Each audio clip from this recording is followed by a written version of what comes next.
Hello. Sorry about that. I was trying to figure out the timing of something. Hello, Ninji. Hi, Ninji. Hello, anyone else who's here as well. I should probably open the game. That would be so smart of me. I have Steam open, but I don't have the game open. I actually have it Steam open to 999. Well, no, the nonary games, but like Junpei. More important to me. I can probably uninstall Aviary Attorney because it is taking up space on my desktop. And I don't need it right now. Junpei, my good friend Junpei. I'm in denial mode. If there's anything about me and Hannah right now, it's that we're in denial mode. I just almost exited the game as soon as I opened it. Great. Good. It's going good. I've been feeling very weird and out of it. I feel like I keep saying that on various streams, but like today I was like, oh, it's like bad weird and out of it. I see. Okay, I understand now. Not great. There was a moment where I considered just skipping. And then I was like, no, we need to stay with the schedule. Because I skipped both last Fridays because Ronnie wasn't around. And I have been so tired and messed up. I need to get back on schedule. So here we are, Tyrion Cuthbert. Every single week, I fear that our mother is about to die. Like every single week, I fear. Well, hello? What's this? What's this feature? This is an interesting feature this game has, huh? Why can you do that? That seems... interesting. Oh god, that sounds like a goddamn nightmare. I am so sorry. Okay, we're on the origins of Horus. Oh, is she the girl that we'd met in the last one? The perfect student? Or she might be related. They have similar hair. The smooth jazz is just a little too loud for me. I'm gonna turn it down on my end. Who's Frey? Oh my god, who's Frey? I do love snacks. And how's the Gravity Falls book? I love snacks. I'm sorry, Tyrion. There were so many things I wanted to tell you. So many things that I wanted to show you. But I'm afraid I can't do that now. This is, okay. This is so off topic. But I've seen a few posts about it, and I don't know really anything that's going on ever. Here, let me Google it before I embarrass myself.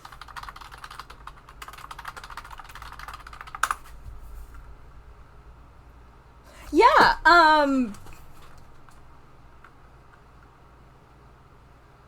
why the fuck are people talking about The Great Gatsby in regards to the Book of Bill?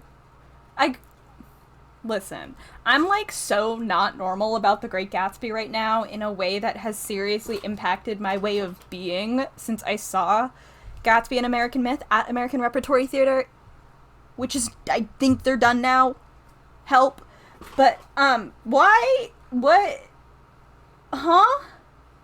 It turned into The Great Gatsby for 3 pages. Interesting. Weird. Alright. People didn't seem to know why. I just saw people talk about Gatsby in relation to the Book of Bill, and I was like, what's happening over here? Honestly, me. I'm gonna see if I can get away with that. Do you think I can get away with that if I publish a book? Do you think I can get away with just, like, copy-pasting some of The Great Gatsby in? I don't think anyone will notice. I should do that. Oh, sorry. I've been thinking about The Great Gatsby all afternoon. I, like, remembered, and then I had to process. Florence, you gotta release the album. Florence, like, I need to listen again. I need to analyze and process, and you're not letting me because I cannot access the music. Please, Florence. This is so rude. It's honestly so rude. But I'm afraid I can't do that now. I need you to be strong now. This world is bleak, merciless, and unforgiving. But I've seen you. I know how bright the light within you is. Use my eyes. Peer beyond the divine gate as I once did. Use it to reclaim the future. Sure, why not? Episode 3, The Origins of Horus. Oh, preposterous. Completely and utterly preposterous. Oh, okay. Whoa. You're immediately a lot. Immediately is a lot happening. Something wrong, Lord Von Sanctus? You filthy rat, you cheated, didn't you? That's right, you were just a cheated charlatan. Nobleman, age 45, arcane art is abjuration. Do I know what abjuration is?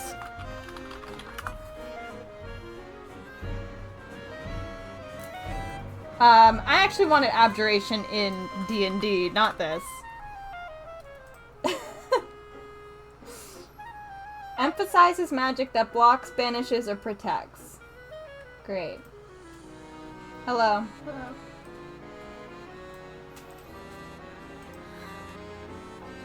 Damn it, I closed my Twitch tab. I keep doing it. It's in like a bad... I have the X in a bad spot. Alright.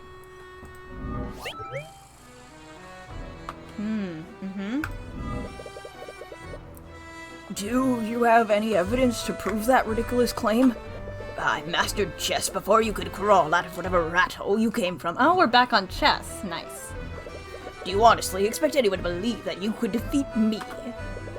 Honestly, I'm just as disappointed as you are. I was expecting more of a challenge from House Von Sanctus, but I suppose all the gold in the world can't buy you a modicum of skill. Tyrion, are we trying to make enemies, bestie? Why does Twitch want me to enable Apple TV? Rewards enabled on channel. We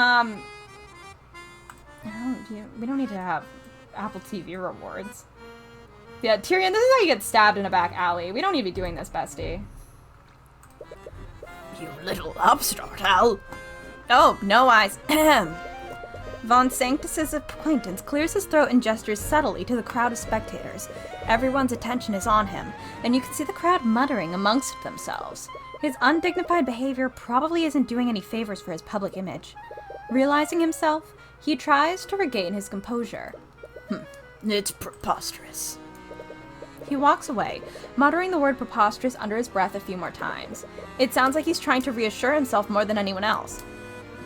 Didn't the other cases start with, like, us seeing someone get murdered? No, I guess the other one didn't. The last one showed us the girl that kid knew dying. Yes. Cool, we're fine.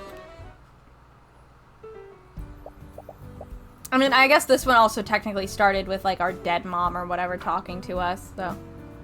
eh. That'd be really funny to me. Should've known better, Tyrion. So, that was something. Yeah, I knew he'd get angry, but I didn't expect him to make a scene like that. Well, you did insult him. Not to say that he didn't deserve it. Come on, I love seeing those conceited nobles lose their minds when I beat them. It's half the fun of playing these tournaments. Wow, where's this confidence when we're in the courthouse? Court cases are different. I have to deal with real-world elements during a trial, and that includes Prosecutor Steelwind.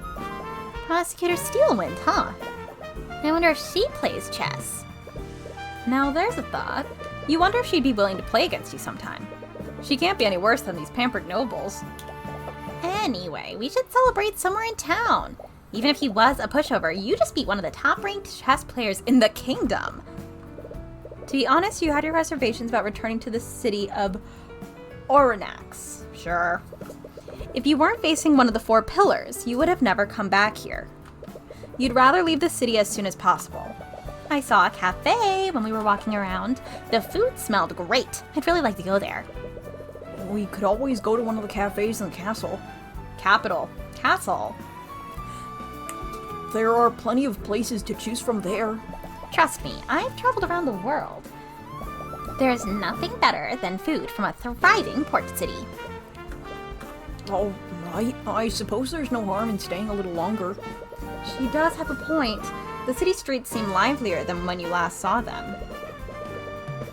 You see a lot of businesses that weren't here before, and they all seem to be very well off. Despite being a port city, Arnax used to look like a ghost town. Has the local nobility been investing in the city? You find that possibility very hard to believe. You arrive at the cafe that Celeste told you about. As you enter, you're struck by a powerful aroma of freshly baked pastries and coffee. The scent of baked goods swirls around you. You take a moment to inhale the enticing smells. You have to admit that it's making you very hungry. So you seek to enter the domain of the Deathbringer's songstress. If glory is what you seek, then look no further. For you stand before Mosurika Tutor. That just really screwed that up. Tutor, Dark Lord of Arnax. As you head further into the cafe, you're approached by a familiar face. Name, Mosaurika? Is this a name? Like, in our world? Nope, it's not. Tudor, a occupation merchant. Her name is now, whatever we decide to, however I choose to pronounce it each time. That's how it's gonna go. Rika? Is that you? Ha! It appears that my reputation precedes me. How good of you two! Wait, you're... Tyrion? You're back? Hi. You... Why didn't you tell anyone that you were back in town? I have to figure out what her voice is. I'm so sorry. We'll get there. We'll get there. Do you have any idea how worried we've all been? Do you two know each other? Right. Celeste, this is Mosurika Tutor. I was friends with her when I lived here many years ago. Wait, you used to live here? Yeah. Arnax is actually the town I grew up in. What? But you were in such a hurry to leave before. You came here to eat, right? If you're still hungry, I can bring you some of our best dishes on the house. No, I couldn't possibly... Come on, don't be like that. It's been years since I've seen you. And you know how good my food is. Okay, but only for a little while. She looks like she belongs in like a card game. Rika sets a table for the three of you and calls over a waiter. My brain just... You all place your orders. Like, I don't know what card game. I think the hat might be throwing me a little bit for the card game, but like the rest of her outfit feels like I don't know what I'm talking about. I don't know what I'm talking about. Now tell me everything. I want to know all about what you've been doing since you left. So, are you going to introduce us? Right. This is Celeste McCoy. She's my bodyguard. Bodyguard? And Celeste, this is... As if I need such introductions. I am Mosurika Tutor, Dark Lord of Arnax, High Archmagi of the Cadmium Flames, and the proud proprietor of this cafe. That was not a good line read from me. It's not a... Thank you, Ninja. You're correct. Yes, that is the vibe. That is absolutely the vibe. Okay. I was friends with her when I used to live here. She's a little eccentric, but she's a good person at heart. Hey. She's also a common folk mage like you. Ah, so you come from the same humble beginnings that I do. Which spells have you mastered? I haven't really mastered any of them. I know about 7 spells, though. 7? That's almost 4 times the amount that I know. She's learned even more spells? She's been picking them up rather quickly. I've been usurped. Girl, it'll be fine. Don't worry about it. Look at you, Mr. Big Shot. You're wearing a suit now. And you even have a bodyguard. Did you get an office job in the big city? Something like that. I'm actually a defense attorney now. A defense attorney? I see. Is that why you left town with that scary lady? It is really funny that he's just in a suit. Like, no one else is in a suit. Scary lady? Are you talking about Ruby? Ms. Tamora adopted me when my mother passed several years ago. After that, she began training me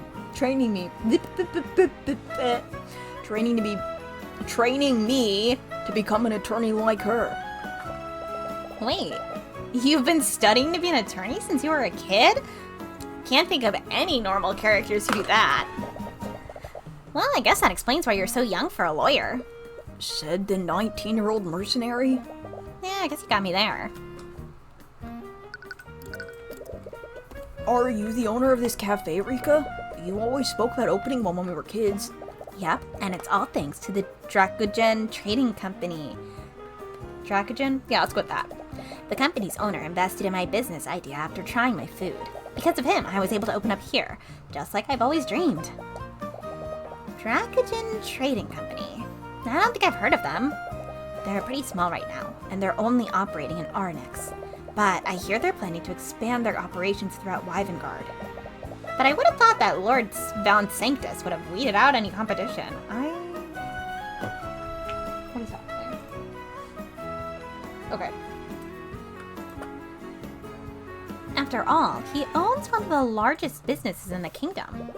Lord Von Sanctus? Isn't he that pompous noble that I beat in the chess tournament this morning? Wait, that was you? I didn't even know he was a businessman. Von Sanctus Industries invented those arcane constructs that we saw at the Imperial Academy. How do you not know about these things? You practically fight against nobles for a living. Maybe you should start reading more about national politics. Is it just me, or does the city look less depressing than before? Oh, right. You left the city before the new merchants appeared.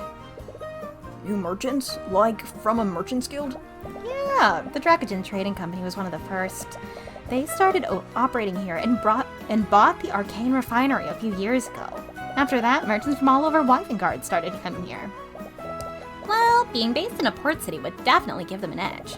And their presence has really helped the city's economy. They are known by the nobility, and they pay their employees a lot more than Von Sanctus does. It's really improved the quality of life for the people here. I doubt Von Sanctus appreciates the competition, though. There's even talk about inviting? What? There's even talk about forming employee-run unions. Oh, Von Sanctus definitely won't appreciate that. So, you still play chess? Yeah, I'm nationally ranked too. I heard that an upstart commoner defeated Lord Von Sanctus at the tournament this morning. But I had no idea they were talking about you. So true, Ninji. Upstart commoner? The name suits you, Tyrion. Hey, do you still do that thing when you play? No. What thing? Nothing, she's not talking about anything. Oh, wait, you're actually embarrassed about it? When we were kids, you did even more than I did. What? What did he used to do? Why don't you show her, Tyrion? I'd rather not. Come on, show us, Tyrion. Fucking chicken. Big chicken. I think I'm a little too old for this. You're never too old to tap into your inner Chuny. Do it, Tyrion.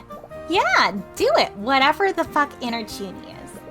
The two of them began chanting, trying to pressure you.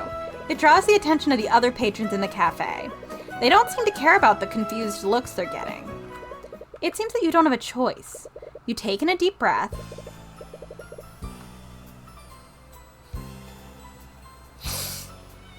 Amazing. Those who stand in the shadows, those who fear the light of divinity, your imperials will fall, your armies will perish. Kneel and cower before the divine gaze of the Eye of Horus. They're trying their hardest not to contain their laughter. Well, that's why I don't do it anymore.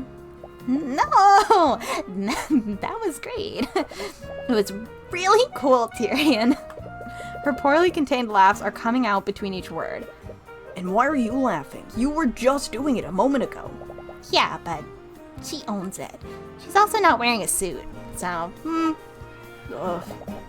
You used to say something else before, too. I won't let anyone stand in my way, even if they're a man, king, or god. Yeah, that's it. He still says that sometimes. I forgot about this. This is good for him. I completely forgot he said this a few times. Oh, looks like our order's here. A waiter brings the lunch special for each of you. The enticing aroma of the meals makes you salivate a little. Can you tell me what the meal is? No, you didn't tell me what the meal was. This is so disappointing. Tell me what the meal is. You should tell me what the meal is. You gladly devour the meal. Rika's cooking is just as delicious as you remembered. You spend some more time catching up with her while you finish your meal. As your conversation continues, you and Celeste regale her with stories of your past court cases. No, really? Yep. It turned out that it was the headmaster the entire time. Wow, I would never have figured that out. How'd you know, Tyrion?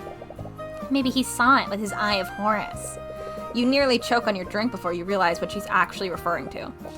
But wow, I can't believe it. I never thought court cases could be that dramatic. I've never played Ace Attorney. You finish your meal as you continue to tell Rika more about your cases.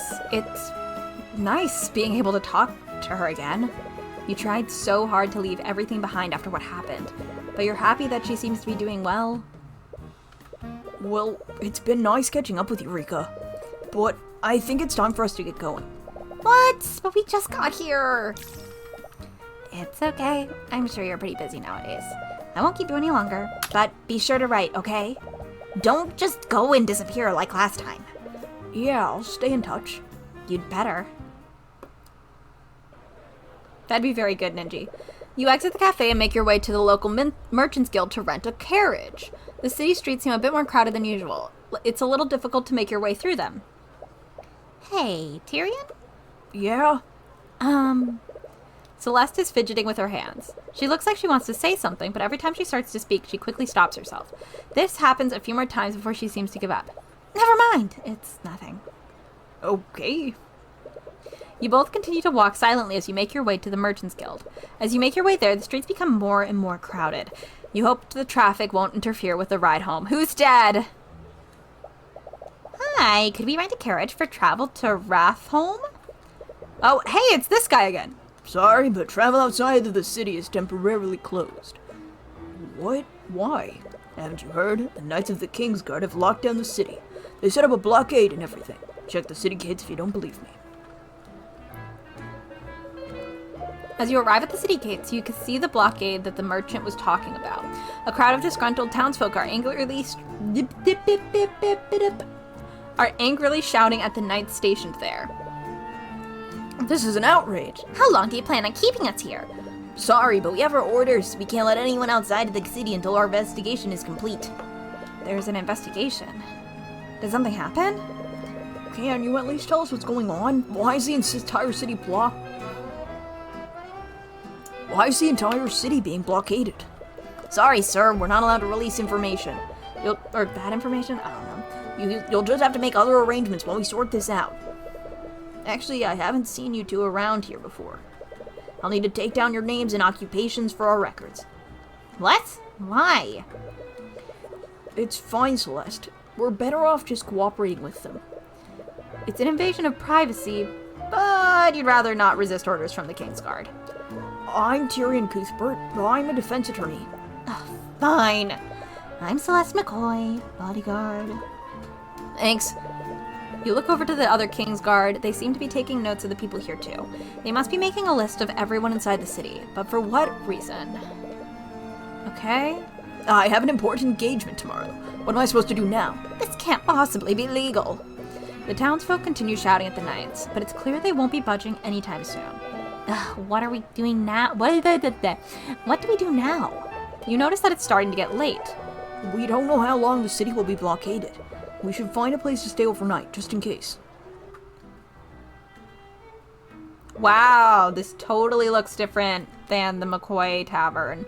You walk into a nearby tavern and see it absolutely crowded with patrons. I know they ran out of money, or didn't meet their goals for Indiegogo or Kickstarter or something, so I understand it.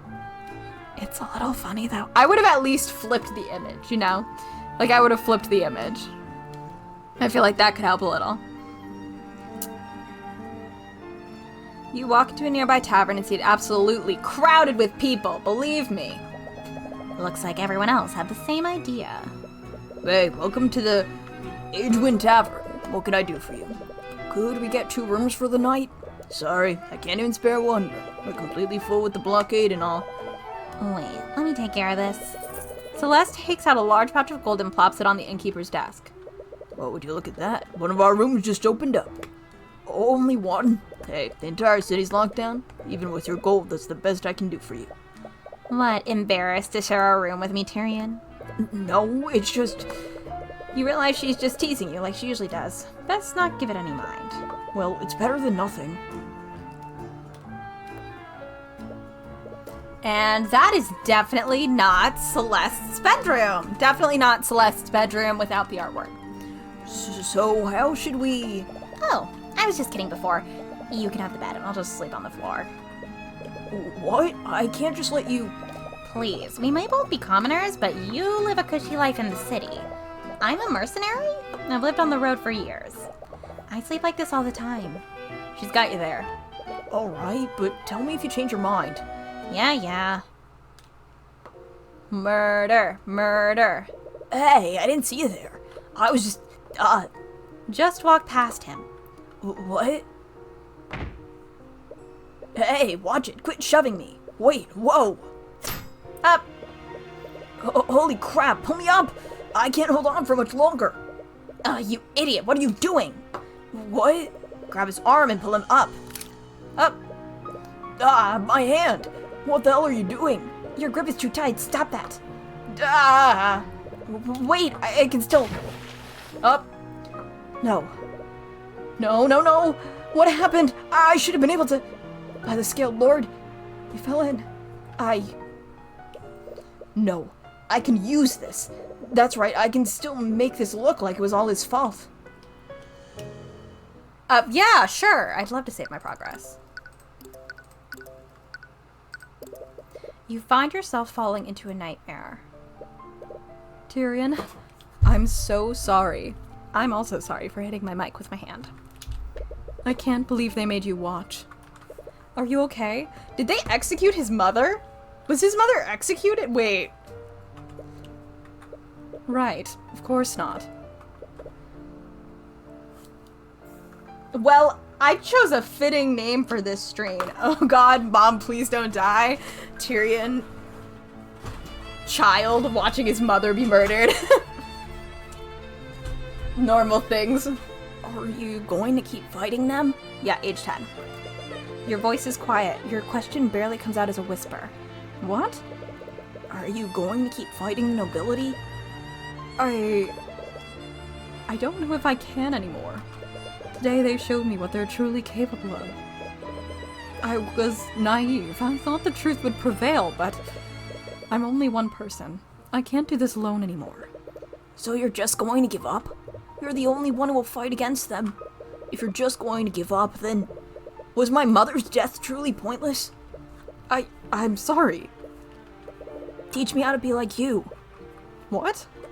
You said that you can't do this alone anymore, right? So, teach me how to be a defense attorney. I can help you. We can fight them together. Tyrion, you're just a child. I can't just... Mr. Mora, please. I don't have anything left. Please just take me away from here. You clutch your hand tightly, feeling the fading warmth of the final message that your mother left for you. It's the last comforting message you'll have of her. It's a memory that you'll never experience again. Mom? Good morning. You're startled awake. After some confusion, you realize that it was all a dream. You didn't have any trouble falling asleep, but your slumber was less than restful. It's been a while since you remembered the day. That's all the more reason to leave the city as soon as possible. Celeste, are you up? Celeste was wistfully staring out the window, watching the rain. I don't know if we've ever seen this sprite before. She whips her head whips toward you when she realizes you're awake. Are you okay? What's wrong? Nothing. It's nothing. Is this also a new sprite? This might also be a new sprite. He wasn't awake, was he?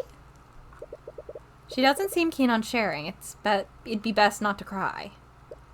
Cry? Pry. It'd be best not to pry. Don't pry.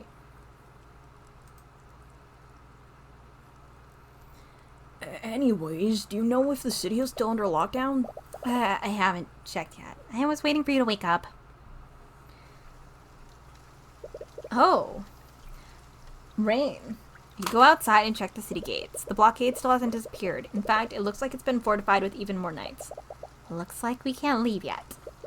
They've even doubled down on the guards. What's going on here? Tyrion! You spot Rika in the distance as she calls out to you. As soon as she sees you, she breaks out into a full sprint towards you. She looks exhausted. Has she been looking for you in the rain? Tyrion, it's terrible. There was an accident at the arcane refinery last night.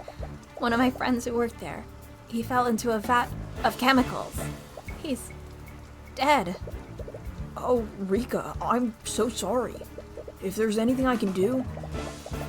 Lord Vinsanctus is blaming the Dracogen Trading Company. He's trying to charge the owner with criminal negligence. Oh my god, me, come on.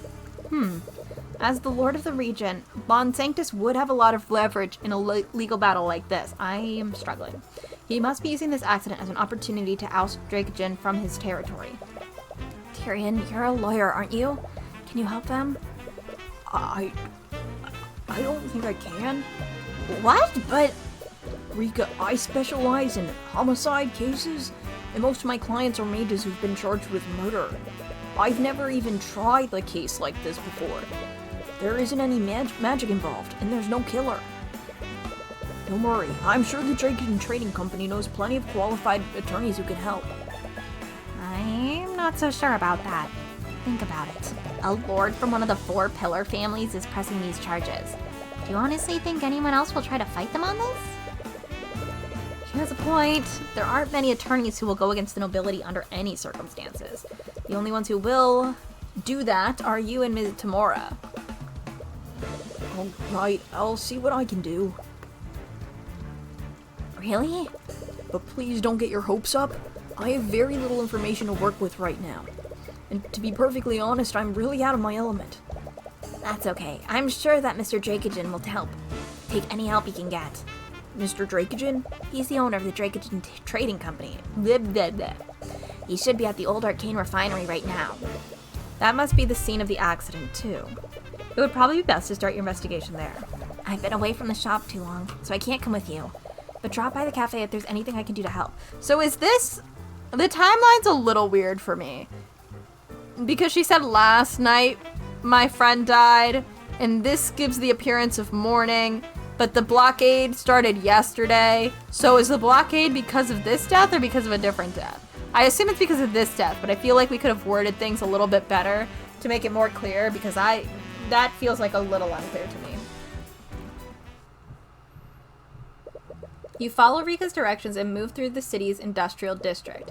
It reminds you of your childhood, back when you couldn't control the Eye of Horus.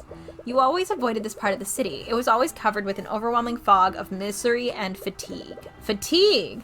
I don't think that was right. No, it was fatigue, yeah. However, you feel less of that now. Is it because you have more control over your powers, or has something else changed?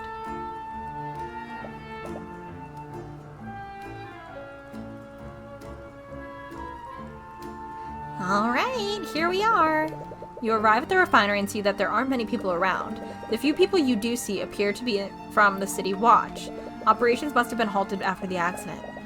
Wow, so this is an arcane refinery. I always saw this place as a child, but I never really understood what they do here. Those machines refine the arcane crystals that are used in artificery. Those crystals are used as a power source for conducting magical energy. You look around and spot an especially frustrated individual. He seems to stand out from the knights and cleaning staff. Could he be the guildmaster Rika spoke of? He takes notice of you as you head further into the refinery. Hello there. You must be the attorney that Ms. Tudor spoke of. Keep putting the emphasis weird on that. I am. I take it that you're the guildmaster of the Dracogen Trading Company? Yes, my name is Stefanik Stefanik Dracogen. Stefanik Dracogen. Yes, my name is Stefanik Dracogen. I'm pleased to make your acquaintance. Guildmaster. And he's 70, and he's got no arcane arts. I really appreciate you lending your aid in this matter. I already told Rika this, but I've never tried a civil case before. I would need to learn more about what happened before I can decide whether or not I can represent you. I'm honestly not sure how much help I can be. Well, there isn't a single attorney in our Nix that will represent me, so I'll accept whatever help I can get. Celeste was right. All the attorneys are too afraid to stand against Lord Von Sanctus. Where should we start, though? This case is probably different from the homicides that we're used to.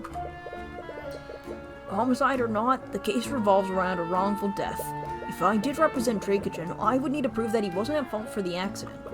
To do that, we should start by finding out exactly how and why the accident occurred. We should also question witnesses who saw the victim when it happened. It wouldn't hurt to take a look at the scene of the accident either. The Guildmaster would have a lot of knowledge about the refinery's operations. Questioning him might also give you some insight into what happened.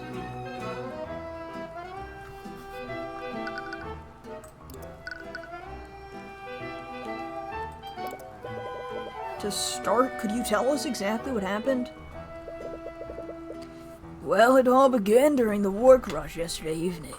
One of my employees fell from the hall walkway and into a vat of magical chemicals.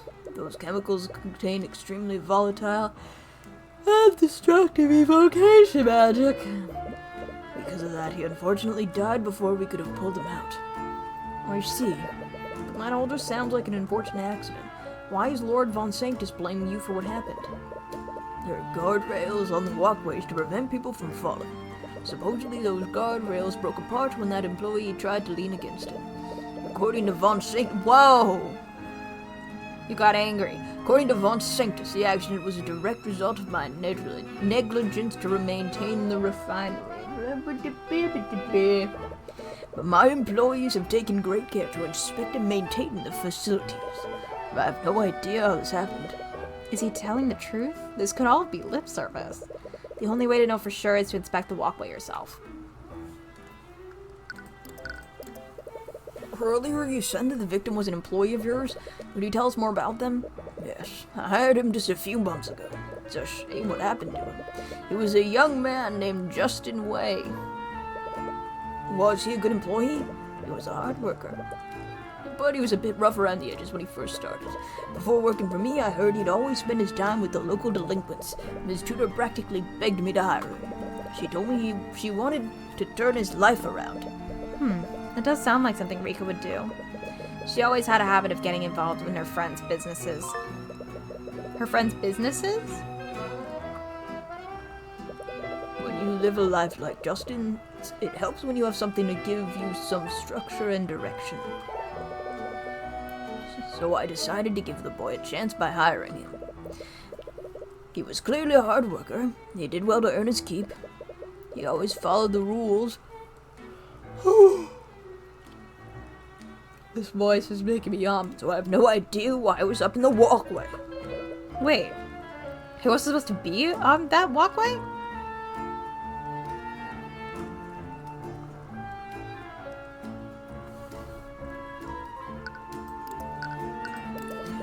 Earlier you mentioned that Justin wasn't supposed to be on the walkway? What did you mean by that? Well, Justin worked in an entirely different department. He was part of a team that managed packaging and freight. He had no business being inside the refinery building, much less the upper walkway. That's strange, to say the least. Sorry, I'm moving around like a lot, trying to find a better place for my mic today. Was he the type of person to wander around places he's not supposed to?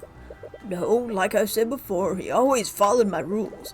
It all just makes this whole situation that much more confusing. Oh god.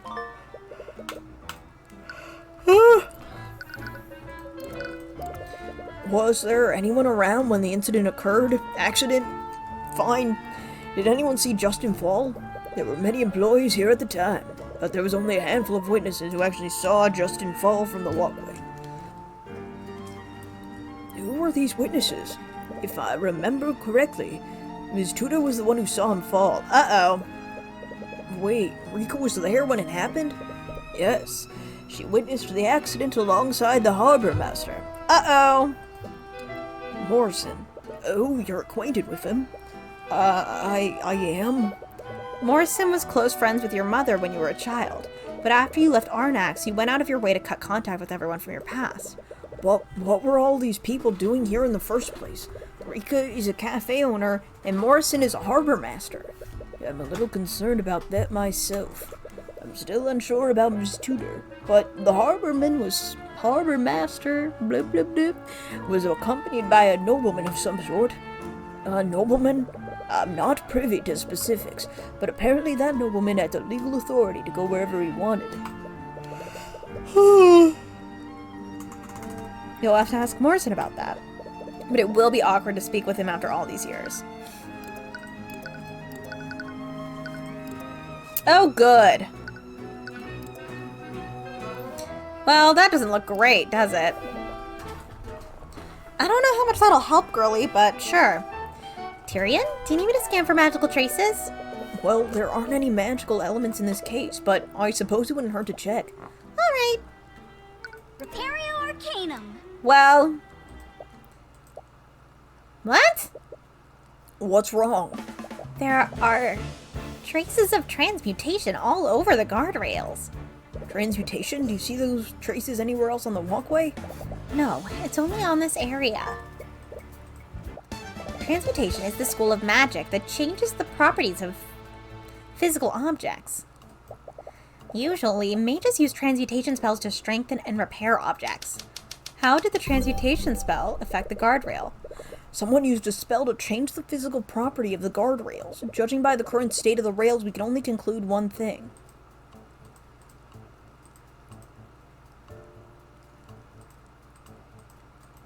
Weakened. Right. Someone used a transmutation spell to weaken the guardrails. Afterward, the guardrails were so weak that Justin accidentally broke through them. And only these guardrails were weakened. The sabotaged rails are right next to this vat of corrosive chemicals, too. What was the intention of weakening the guardrails? There was a clear intention behind the actions of this unknown mage. Judging by what happened, that intention can only be one thing. The unknown mage wanted someone to fall in the vat. Whoever sabotaged the guardrail wanted someone to fall into the vat. Why else would they only target those specific guardrails? But why? Who would do this? You can feel your fist clenching tightly. Oh, color change. Someone committed murder using magic here. And whoever did this had the gall to try to cover it up. Tyrion? Tyrion? You're like aggressive. You won't forgive whoever did this. When you're through with them, you will make them feel a fraction of the misery that your mother... Tyrion! What? Are you okay? Right. Sorry. Anyways, if it weren't for your detect magic, everyone would have written this off as an accident. Magical traces are only detectable for 48 hours after a mage casts a spell. That means whoever cast the transmutation spell did so recently. Right.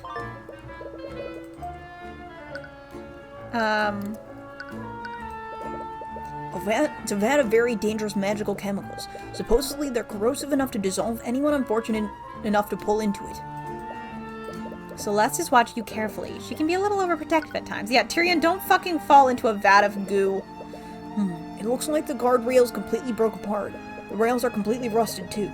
Was Dracogen lying about properly maintaining the site? Repario Arcanum. There are traces of evocation magic on the chemicals in these vats.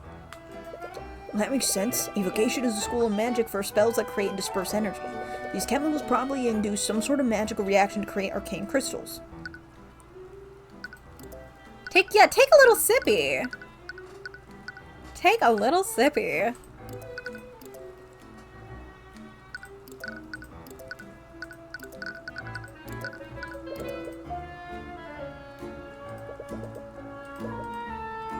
After all, knowing that a potential saboteur might unnecessarily stress him out, even more so if you don't have more information. Okay.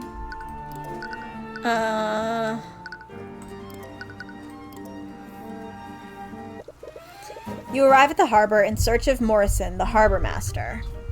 Moving the mic again. However, you notice a large concentration of knights in the shipping area. Notably, the Arcane Inquisition is among them. You spot Commander White and Prosecutor Steelwind coordinating the Knights there. I wonder what those two are doing here. The Knights of the Blockade said they were investigating something. There must be magic involved if the Inquisition is here. Do you think this has anything about with what happened to Justin? Oh, I skipped words there. Missing word mark. Do you think that this has anything to do with what happened to Justin? Well, I guess they answered my "is this blockade related" because your timeline is weird question. So that helps. That helps a lot. Sorry, I'm clicking a link.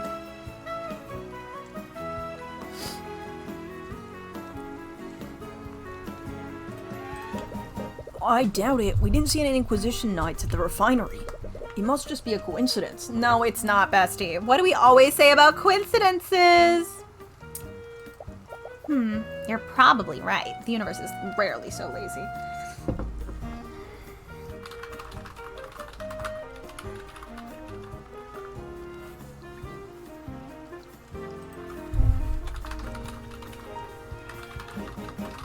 I need to check the... Oh.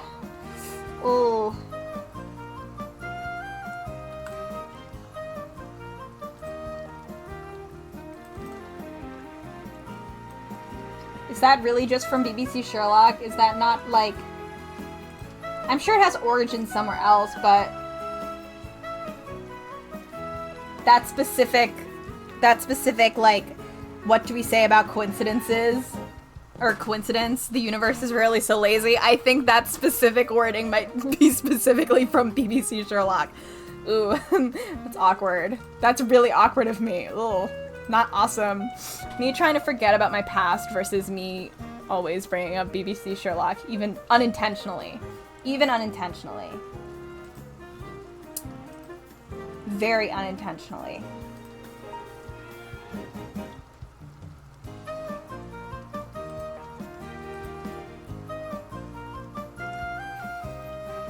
Leave me alone. Leave me alone. Leave me alone. BBC Sherlock is one of those things where, like, it's not good, but it's very interesting to talk about in how it's not good. It really scratches that analysis itch of, like, this is bad, but why is it bad? I'm also deeply fascinated by TJLC, not even in, like, not in a making fun of them way. I mean this so genuinely. I think TJLC is really interesting to look at because it's such an intense and deep analysis of something. And I love doing a deep analysis of things. There's one thing about me, it's that... Oh, let's talk about Gatsby real quick. In Gatsby, An American Myth, the musical that you can't see, there is a scene where Jordan asks Nick to get her a drink, and she says something elegant with a long stem. And she's like, but I don't drink. And he's like, well, then why do you want it? And she's like, I like having accessories like you. Or something. I am so paraphrasing. And then closer to the end of the show, after Myrtle has been killed, she is trying to invite Nick in for a drink. After did I clarify? That conversation before is between Nick and Jordan. Jordan is like, come have a drink. Because Nick is like, oh my god, it's my birthday. She's like, come drink. And he's like, what do we have to celebrate? And they're going back and forth because she's trying to keep it together and hold on to this facade of like, everything's fine. Everything's gonna be fine. And he's like, I don't want to hang out with you people anymore. But he goes like, you don't drink. And she goes, well, maybe I should start. And my brain was like, oh my god, what does it mean? What does it all mean? Like, what does it mean when earlier her not drinking was also like tied to like her not being interested in men, but when everything goes to shit, she's like, maybe I should start drinking.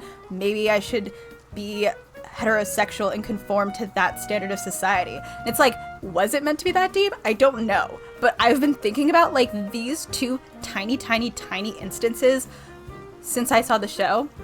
And that is the energy that TJLC brings to every single moment in BBC Sherlock.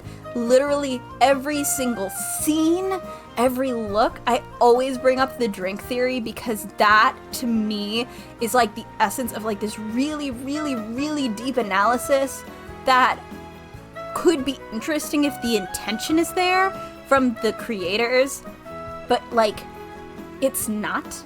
Like, one of the reasons the drink theory kind of falls apart is because, like, there's, like, all these different ideas about tea and coffee and stuff, and, like, the reality is they drink a lot of tea because they're British. Like, there's more to it, like missed opportunities and straightness and blah, blah, blah, blah, blah, blah, blah. But, like, they're British. In one of the videos, the person who made these videos, and listen, again, I'm not making fun of them. I find it so fascinating. I have to stop watching them because they're so genuinely earnest and like wanting this show to be this good, wanting the show to be this good, to have this much complexity, to like really care about the stories, to have this really interesting, developed queer relationship. And I think wanting that much out of your stories is completely valid, but it makes me feel bad because I know ultimately that's not what was happening with BBC Sherlock, so I have to stop watching because I feel terrible because these people, like, maybe not all of them, I wasn't really involved, but at least the person involved in making these videos was so earnest in their delivery that I felt terrible that that's not what happened for them. But there's one video where they just were like passing in like a passing phase where just like, oh, and like stairs symbolize sex and moved on.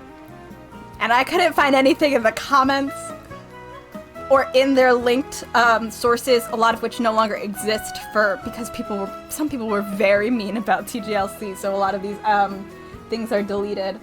I did not know where that claim came from. It was like, what do you mean the stairs symbolize sex? No one ever told me.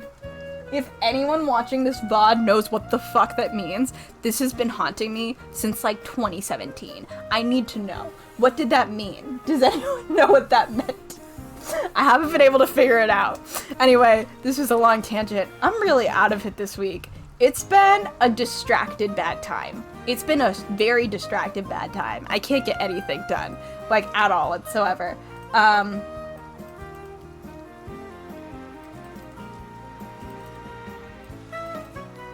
Sorry, someone sent a message.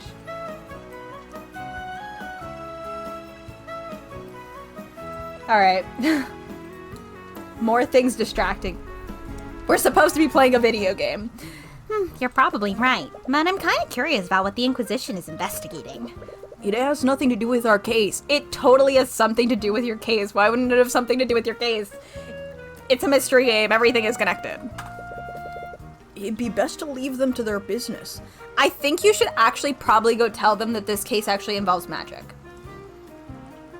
Like, it's probably in your best interest to go to them directly and be like, hey, there was a death, we investigated and we found traces of magic. Can we have someone from the Inquisition, because these traces of magic will only last 48 hours, can we have someone go over there to, and like, be like the quote-unquote unbiased, like, look at the magic, to be someone that is not just the two of us, so it's not just our words, it's also like we have someone back, like, you know what I mean? I think you should tell them.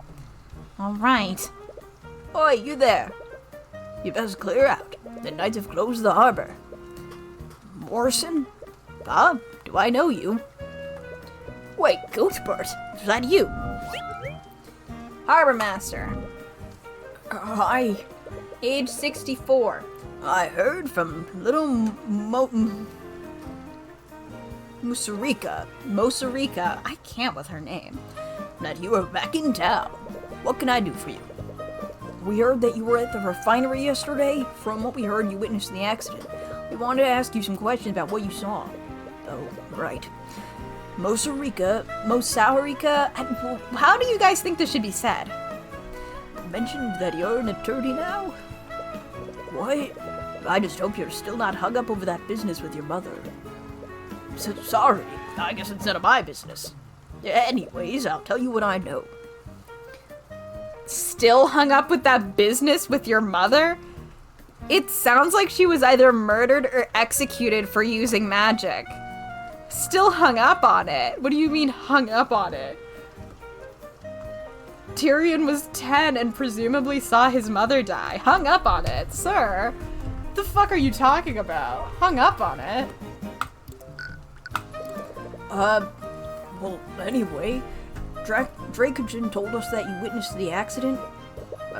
It was a horrible thing what happened. I don't know what accent I should be giving. Should you be British? He said oi before. It was a horrible thing that had happened. No one deserved what happened to that poor lad. Could you tell us what you saw? Well, I was showing a patron around town, and for some reason he really wanted to take a look at the refinery. Something about checking out the local artificery. He must mean artificery. Anyways, he was looking at the machinery. Then suddenly Mosarika came running up toward us. She was trying to tell us something, but the damn machines were too loud for us to hear her. I don't know what this voice is. We'll figure it out later. After a while, she just pointed at the walkway. Then we saw a horrible sight. We saw someone fall into the vat. By the time we could get them to stop the machines, it was too late. I don't know what's going on. That matches up with what you know so far. But what was Rika even doing there?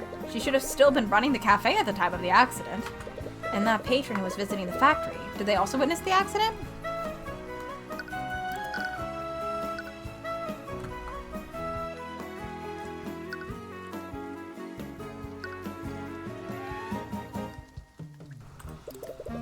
Could you tell us how Justin fell off the walkway? Was it because the guardrail broke under his weight? Yes, he did, but it was a little strange. The guardrail was made out of metal, yeah, but the way it broke, you would have thought it was made out of cardboard. We barely leaned on it, and it just broke apart. Even a poorly maintained guardrail shouldn't have broken that easily. Did someone really use transmutation magic, my god, to sabotage it?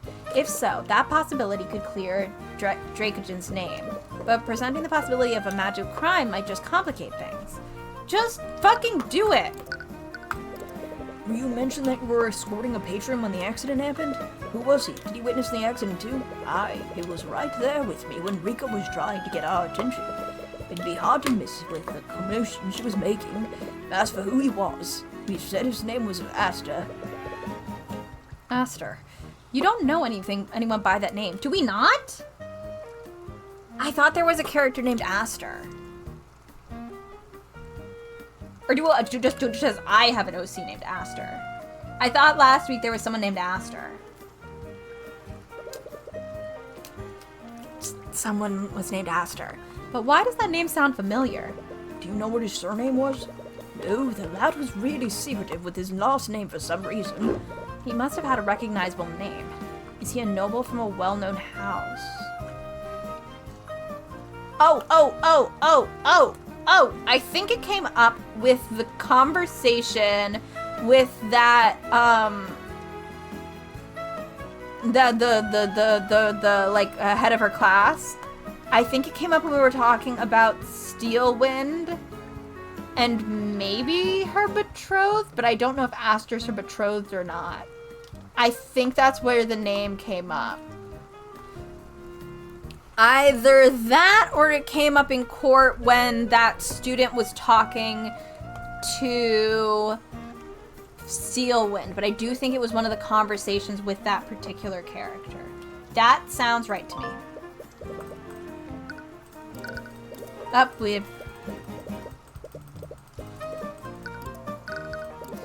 Why were you escorting Aster in the first place? Don't you have to manage the harbor? Well, I can't really manage anything because of them. He gestured towards the Inquisition Knights crowding the pier. No, I was like, oh, did somebody buy something from my Etsy? Nope, it's just people favoriting things. Favoriting things is nice, but I wish more people would maybe buy things. What if more people bought things from me? What if What if?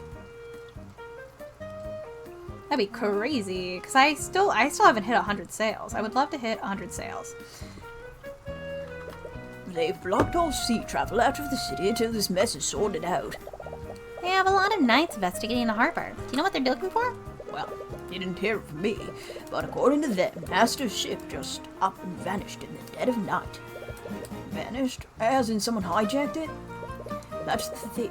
The guards would have noticed if someone had driven off with the ship, especially one of that size. From what I heard, one of the guards could have sworn they saw it vanish in a flash of light. A flash of light? Like something created by a spell? What kind of ship was it? Do you know how big it was? For the size of it, I'd say it was probably a galleon. A galleon? A ship of that size. A spell of that size would have to be pretty powerful to affect a ship of that size.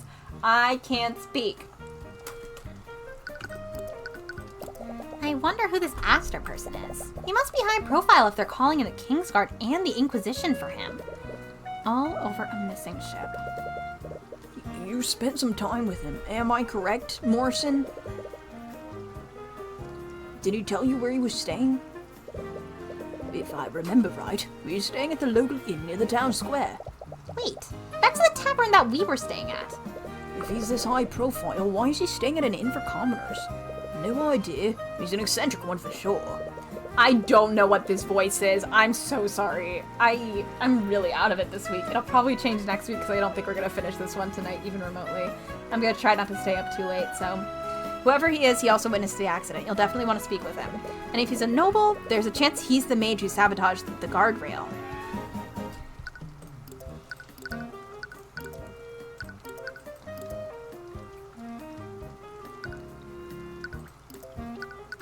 I don't really want to examine things right now. I'll go back later.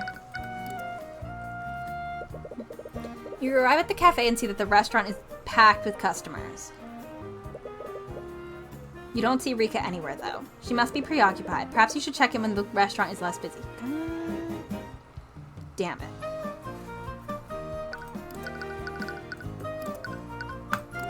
Definitely looks like a different tavern. Morrison said that Aster is staying in one of the rooms in this tavern. But which room is it? We can always just check each room. That might irritate the patrons, though. And if Aster doesn't want to be found, we might alert him if we annoy too many people. I guess you're right. Your family owns a tavern, right? It looks nearly identical to this one, just with art. If you had to put a VIP somewhere, which room would you choose? I'm sure you can tell me exactly which one because it's the same tavern. I guess it would probably be on the end of the hallway. That's the one I use at my family's tavern.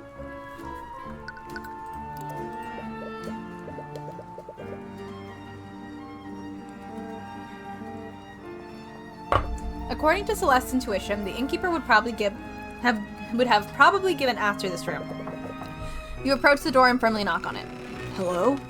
Someone does come to answer the door, but they only open the door a fraction of the way. The crack in the door is less than an inch wide. You can't get a look at the person's face. Coward. I'm terribly sorry, but if your business isn't urgent, I'd like to be left alone. Sorry if I'm intruding, but are you Aster? Why'd I say it like that? My name is Tyrion Cuthbert. I'm the defense attorney of Stefanik Dracogen. From what I've heard, you witnessed the accident at the refinery yesterday. I was wondering if I could ask you a few questions about what you saw. Oh! Upon hearing your name, the man fully opens the door, and you're finally able to get a look at him. He definitely stands out from the other patrons at the inn. He must be the wealthy patron you're looking for. Uh-oh. Tyrion Cuthbert, the protege of the infamous Ruby Tamura. So, you know who I am? I do. I know you very well. I'm your biggest fan! Oh, God. Here we fucking go.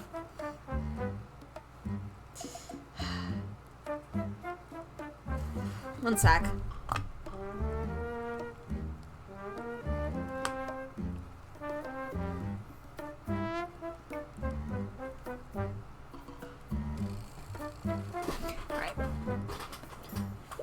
What? I can't believe it. The infamous Tyrion Cuthbert is standing right in front of my tavern room. What? I've read all about your feats, Mr. Cuthbert. You successfully indicted the head of House Pierce. You didn't think twice about confronting a member of the House Frege. I keep adding the. And you even defeated Lorne von Sanctus in the chess tournament yesterday. I'm so lost right now. And you must be Celeste McCoy, Tyrion's first client and the Crimson Demon of the Eastern Kingdoms. How'd you find out about that name? The Crimson what? Don't ask. Anyways, if you are Aster, does that mean you witnessed the accident with the Harbor Master yesterday? Yes, I did. Are you going to interrogate me about what I saw? I'll answer whatever questions you have. You've never met a witness that has been this eager to cooperate. But hopefully that means that he won't hide any details about what he saw.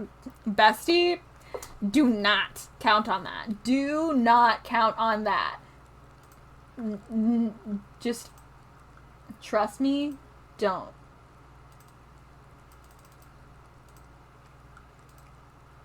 Don't do it. Sorry, I'm just checking messages to make sure none of this is...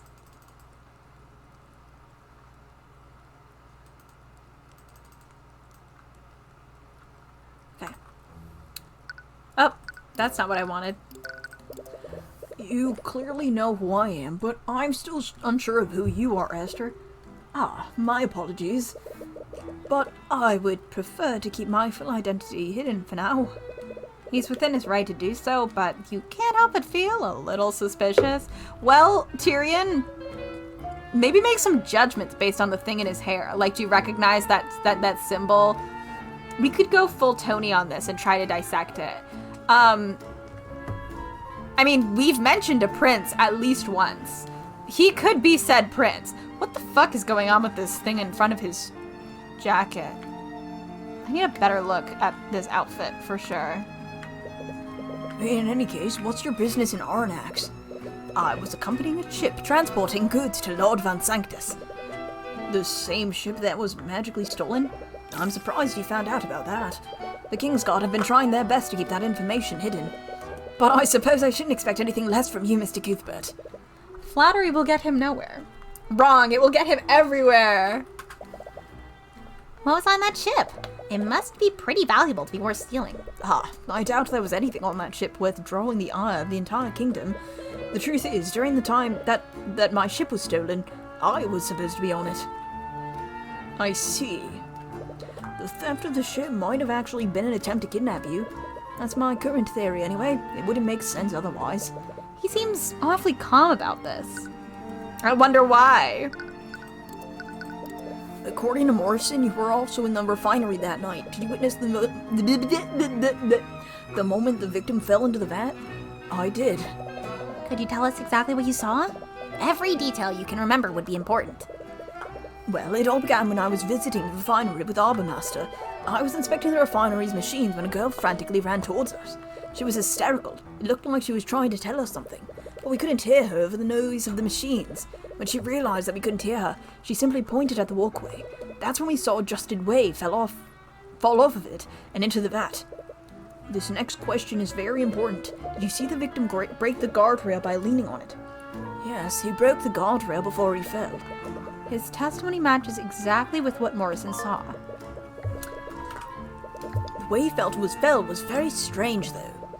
Strange? What could you mean by that? You mentioned the way the victim fell was strange. Did you feel like the guardrail broke too easy? Why, yes. How'd you know? It matches with the statement the Harbor Master gave us. You don't want to reveal the traces of transmutation that you found on the walkway. At least not yet. But yes, the guardrail broke the moment that Justin leaned on it, and his body was extremely limp when falling too. His body was limp? Normally, when falling from a great height, one would flail their arms, yes? But when I saw him falling, he wasn't moving at all. He wasn't moving. Did you see the expression on his face? He might have been unconscious. I'm afraid I couldn't see anything on his face. It was much too dark to make out his features. Wait, you didn't actually see his face? How do you know it was actually him that fell in? Well, who else could it have been? No one else has been reported missing. They also found the remnants of Justin's body in the vat. It's gross, I know, I'm sorry. It was definitely him that fell in. That's true. You don't have much reason to believe that Justin might still be alive. There were traces of transmutation magic at the crime scene. Uh-oh. My chair got stuck under my desk. and it appears that Aster is a quite high-profile individual. Fucked that line up. All I'm doing tonight, fucking up lines. He's probably a mage, and aside from Rika, he was probably the only other mage at the refinery that night. If you ask him outright, you might be able to see something incriminating through the Eye of Horus. Aster, we'll respect your privacy if you don't want to tell us who you are, but could you at least answer one question for me? I can make no promises, but I'll do my best to tell you what I can. Are you a mage? Oh, is that all? Yes, I am a mage. I'm quite a practiced one at that. You see, Celeste used cast... I thought you just said you didn't want to bring this up yet. Tyrion. You see, Celeste cast Detect Magic to look at the scene of the accident. We found traces of transmutation magic at the crime scene, namely on the guardrails that Justin fell through. What? Here it is. I can't believe it! What? Are you telling me that a mage used transmutation magic to weaken the rails? It's a conspiracy! Wait, does that mean that this was actually a murder made to look like an accident? It's like something out of the reports I read about him. You don't see anything incriminating, and you can see his thoughts clearly. His feelings of happiness are a bit off-putting, though. And you asked me if I was a mage? Does that mean I'm a potential suspect? This is the greatest thing to ever happen to me. This is the first time you've met someone that's happy to be suspected of murder. Sorry, it's not right of me to get so excited about something this serious. You must think less of me now. But it's like something right out of a mystery novel. That's not the reaction you were expecting. Nevertheless, it doesn't look like there are any incriminating thoughts in his mind, and the emotions he was emanating were all positive. There wasn't a drop of fear in there. What could this mean? Either way, it looks like you've found out everything you can from Aster. You should move somewhere else. Oh, but I like Aster. Oh. My bad. I didn't mean to do that.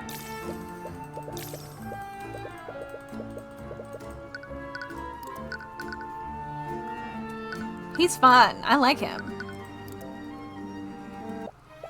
Tyrion, you're back. Did you talk to Mr. Dracogen? I did. I'm still not sure what to make of him just yet. But after what I've seen today, I don't think I can turn a blind eye to what's happening. There were traces of transmutation magic on the guardrails.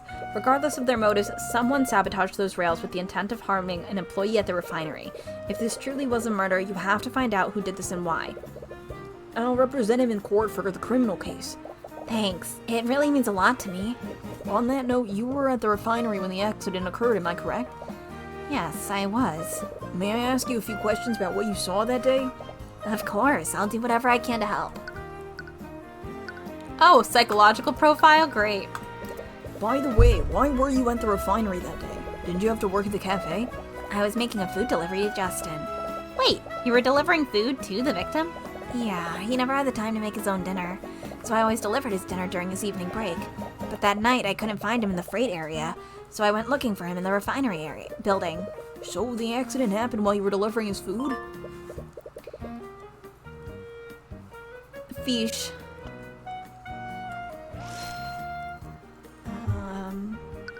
What kind of food did you deliver? Did you talk to Justin at all before the accident? I did. When I finally found him in the refinery building, he seemed busy. He told me to leave his food in the break room. He was busy? But according to Dracogen, he should have never been in the refinery building in the first place. Did he say what he was busy with? He said he had a meeting scheduled with Mr. Dracogen. That can't be true, though. Dracogen didn't mention anything about this. Unless... Justin's meeting? We've gotten a few witness accounts already, but I wanted to double check. What did you see during the accident? Sorry, I'm sure that it was a disturbing sight. Do you need to take a moment? No, it's okay. It happened just after Justin told me to leave his food in the break room. It was my first time inside the refinery, so I spent some time looking at all the machines. That's when I suddenly heard a strange sound from the walkway. Sorry. When I looked to see what it was, I saw Justin fall from there. I tried to find someone to help him, but no one could hear me because of how loud the machines were. Before I finally got them to understand what happened, it was already too late. Did you see the guardrail break when Justin fell off the walkway? More specifically, did it break from Justin's weight? I'm honestly not sure. I was too busy trying to find help. You have matching witness accounts from Aster and Morrison. They saw the guardrail break. Having Rika also confirm that would be helpful, but you suppose Aster and Morrison's statements will have to suffice. Rika's account of what happened is a lot less detailed than Aster and Morrison's, but she did see Justin before the accident. You still have no idea why Justin was on the walkway in the first place. According to Rika, he said that he is... I know! We just did this! He had a meeting scheduled with Dracogen. But this doesn't match with what Dracogen told you. Either Dracogen or Justin must be lying in that case. You've met Dracogen already, but you still have no idea what kind of person Justin was. Perhaps Rika can tell you more. Was that like a weird hint thing that I got? Could you tell us more about the victim? What kind of person was he? He was a good person. He fell in with a bad crowd a few years ago, but he was starting to turn his life around. I saw how much he was trying to change, so I asked Mr. Dracogen to give him a job. I really wanted to help him change his life for the better, but this job just ended up killing him. You can't blame yourself for this. No one could have known this would happen. I guess you're right. It's hard not to think about, though. Was he the type of person to go places that he wasn't supposed to? No, not anymore. Not anymore. He really wanted to make a good impression on Mr. Dracogen. He always talked about following the rules. He even got mad at me a few times when I accidentally broke Dracogen's protocols. Right, that matches up with Dracogen said, but maybe he was falling back into his old habits. Perhaps Rika can tell you more about what he was like before he turned his life around. You mentioned that Justin fell in with a Bowed? with a bad crowd before. I've also heard that he used to hang out with a band of local delinquents. Could you tell us more about them? What? Rika, this is information that will help us with our investigation. I need to speak with the other people who knew him. Do you know where I could find his delinquent friends? I'm sorry, I really didn't know him that well. I should keep quiet. It might make him mad. Rika, are you hiding something from me? What? Of course not. What would the Dark Lord of Aronux possibly have to hide from you? Yeah, she's definitely hiding something. You'll need to argue against her if you want the truth. Okay,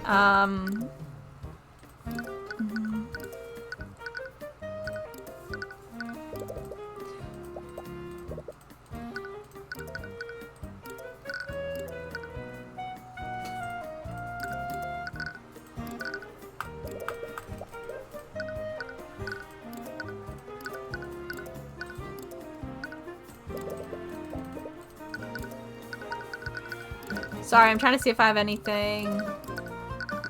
Check it out! Oh, she doesn't even... Aw, you don't want to... Aw. Okay, I'm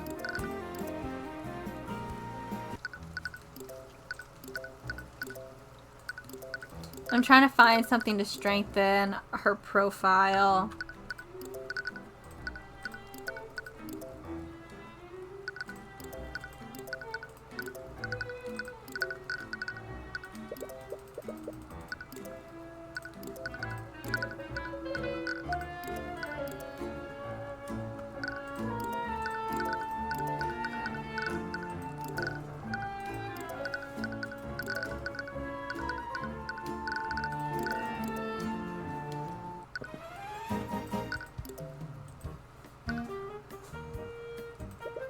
The table that we're sitting at seems relatively new. Reek apparently had them custom made by the local carpenter. Okay, great. There are artificery lights hanging from the ceiling. They're apparently hooked up to the arcane power grid. There's a shelf of drinks, mugs, cream, and sugar behind the restaurant counter. This must be where they prepare coffee to be served. Rika seems to have decorated the entire cafe with several plants and flowers. The greens add a fresh and rustic ambiance to the restaurant. There's some barrels stacked in the corner here. Okay. Repario Arcanum. Great.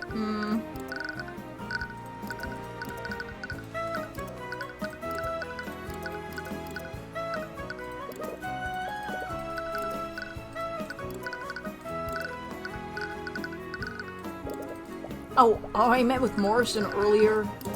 He seems to be doing well. Yeah, sea trade has been booming recently. He's been getting a lot of business. I wonder if that's because of the growing wealth of Arnax. Could I capitalize on this somehow? You can almost hear the gears, see the gears turning in her head. Okay, no. So what is this missing, like, third back here?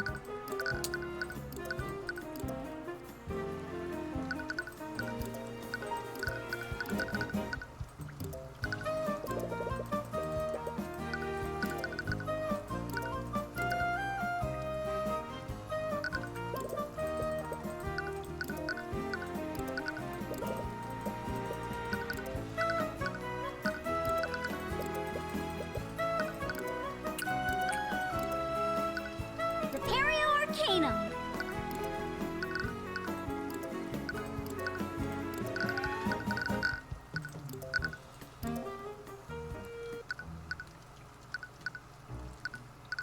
Sorry, I'm thinking. Oh, 1 second. Oh god, how do I even respond to this?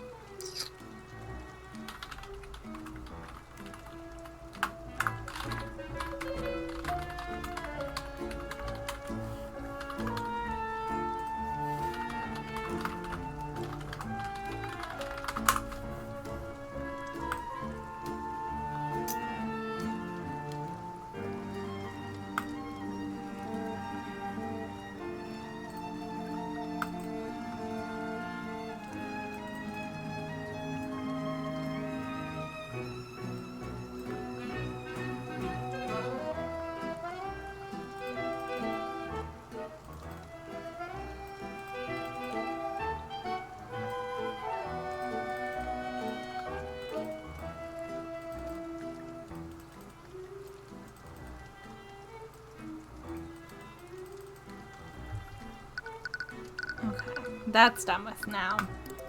Did I present everything to her?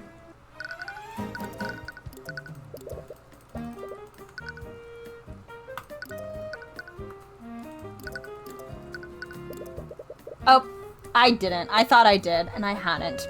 I'm terribly sorry for what happened to Justin. Are you doing okay? Yeah, it's difficult to think about sometimes. You always hear about these things happening, but you never expect them to happen to people you know. But have no fear. It will take more than this to bring down the High Archmagi. She's reverted back to her Chuny personality. Oh, we did it! We can do it! Oh, thank God. Mosarika Tudor appears to be hiding something from you. She clearly knows about the bad crowd that Justin fell in with, but she's hiding who they are and where you can find them. You'll need to convince her to share that information with you. Facts. So true. Facts. Okay, her psychological profile. Musarika Tudor will perform questionable acts to protect the people she cares about. She has your best interests at heart and will always act in a way that she thinks is beneficial for your well-being. She isn't very good at deception. She will often revert to her dramatic Chuny personality when trying to hide the truth from you. Rika, you know about Justin's friends, don't you? Just be honest with me. I'm not hiding anything. I really don't know that much about him. I wasn't that close to Justin Way. Oh, like just in way, like in the way. I may have delivered his food, but he was just a customer to me.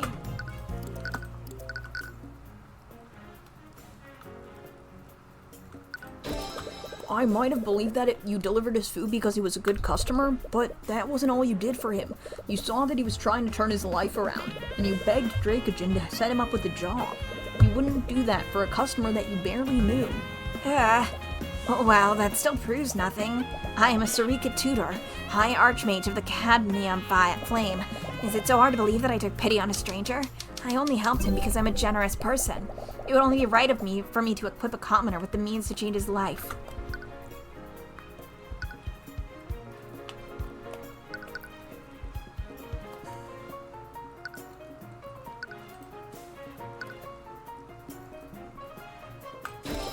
You're not a good liar, Rika. You would have risked a lot by asking Dracogen to hire a stranger, especially a stranger with a dubious past like Justin. What if Justin fell back into his old ways? That would have surely brought about consequences on you and your business. You wouldn't take a risk like that unless you knew him well enough to trust him. Okay, fine. I guess we were friends. But like I said before, he was trying to leave his old life behind. He always kept his past a secret from me. He didn't like talking about the person he was back then. He wanted to forget about it, never brought it up. Okay, it's sort of true. We knew each other years before he told me about it. Use this claim the thoughts against the eye.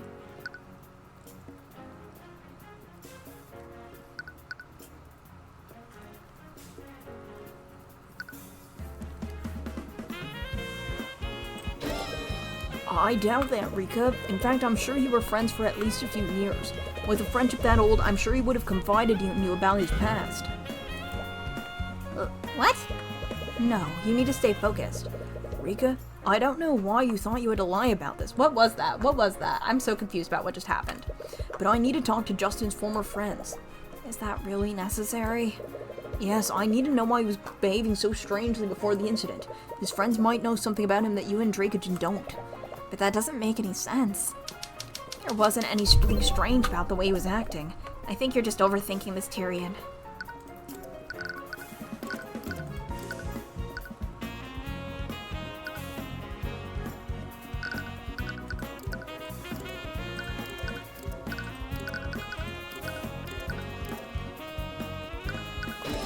You didn't want to overplay your hand before, but it looks like you don't have a choice now.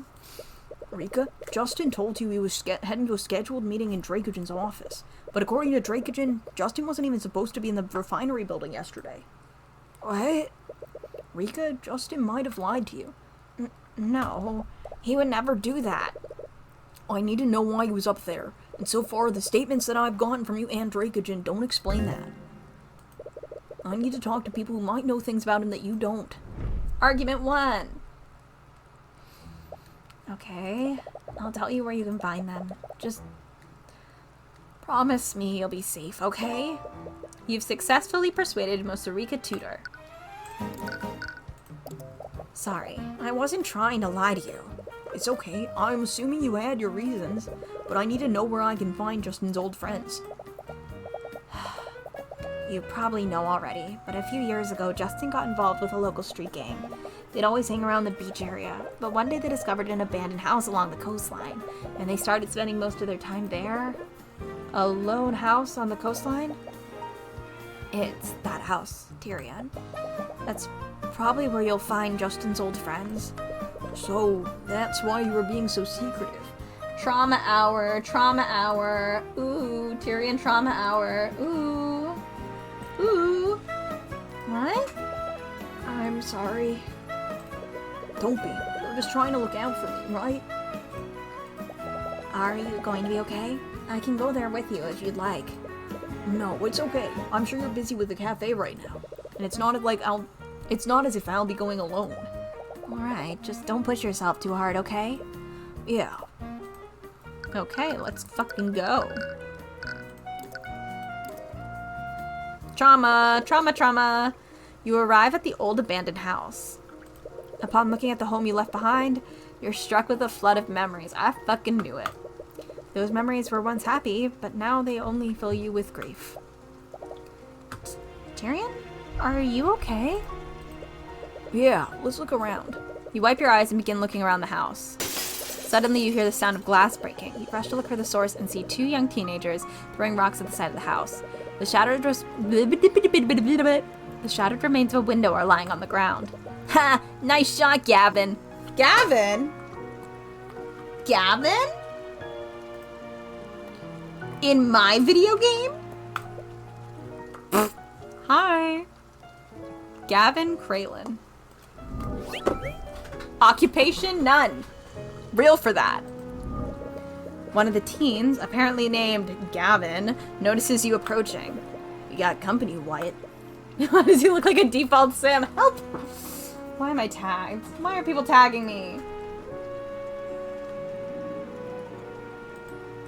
Why are people tagging me? Oh, it's completed. Oh, okay. That's not relevant to me. Huh? I love that this guy sewed metal plates to his jacket. You stare blankly at the broken glass lying on the ground. You're at a loss for words. You feel like you should respond, but nothing comes out of your mouth. You suddenly find yourself quickly approaching the 2 teens. What the hell do you want? What the hell? Before you even realized what you were doing, you threw a punch straight into Gavin's face. You can't punch 16-year-olds. I'm sorry. You're 20 years old. You can't punch a 16-year-old. Listen, like, you can't. Tyrion? Your eyes are slowly tearing up. You can only see red. And also, like, this is a chromatic aberration, so you can't see other colors. You grab Gavin by the collar and pull his face close to yours. Get the hell away from my house. Tyrion? Oh, you want to go? Ah, if you came looking for trouble, you sure found it. Okay. Let's all just calm down and just... Stay out of this, you little shit. Excuse me? What, you got cotton in your ears or something? Yes, actually. Why don't you go and repeat what you said? I said stay out of this. You little shit. 5 minutes later.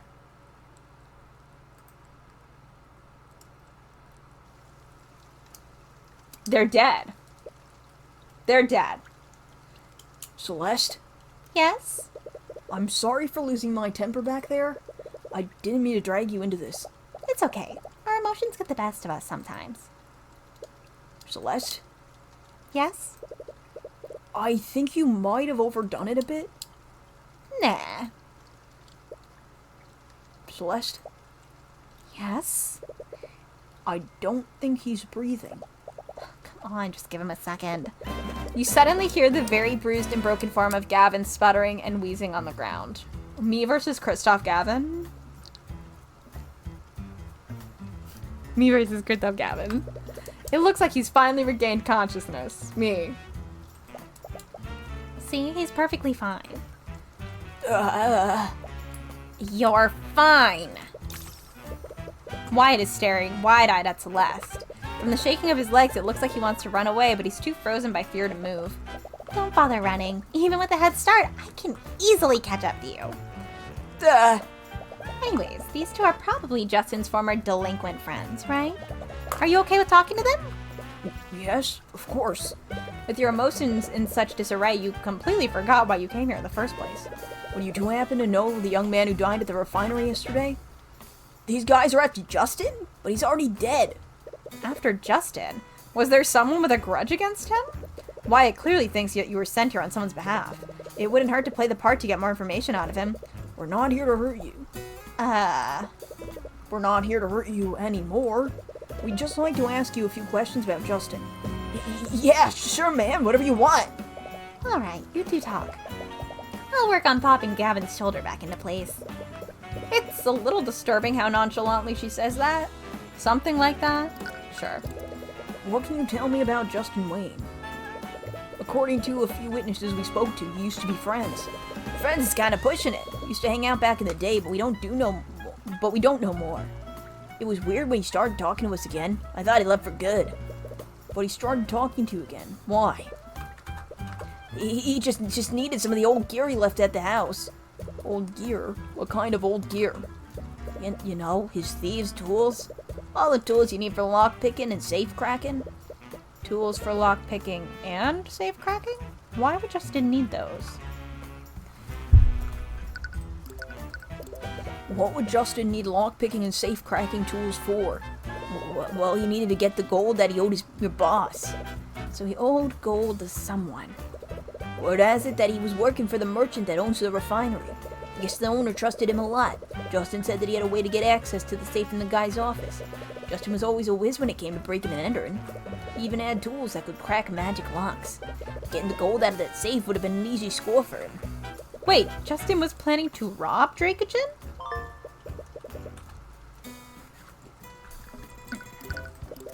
Wyatt apparently thinks that you were sent on behalf of someone. And from what he said so far, Justin owed a non-trivial amount of gold to this person. If this person was some kind of criminal, they could have been the one to sabotage. Could they have been the one who sabotaged the guardrail? Wowza. Did Justin tell you who he owed his debt to?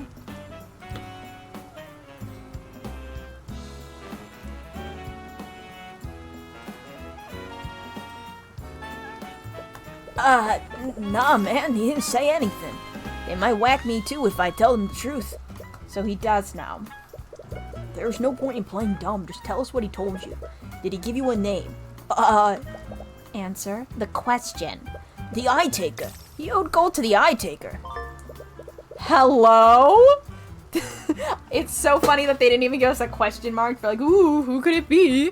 They're just like, yeah, it's this guy. Check him out. Check out his hat. Check out his eye patch.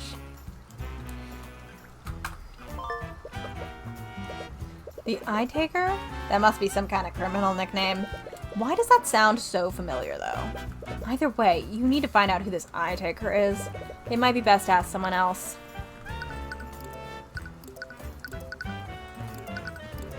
You only have one eye.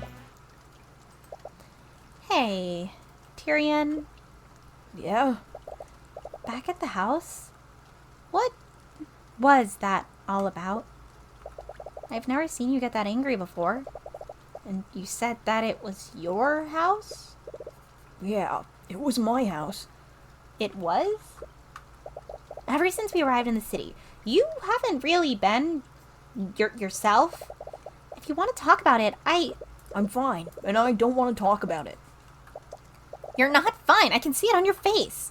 Please, just talk to me. It's none of your business. That came out a lot louder than you wanted it to. Celeste, I'm sorry. I didn't mean to... Without a word, she quickly walks ahead of you. Well, good fucking job, Tyrion.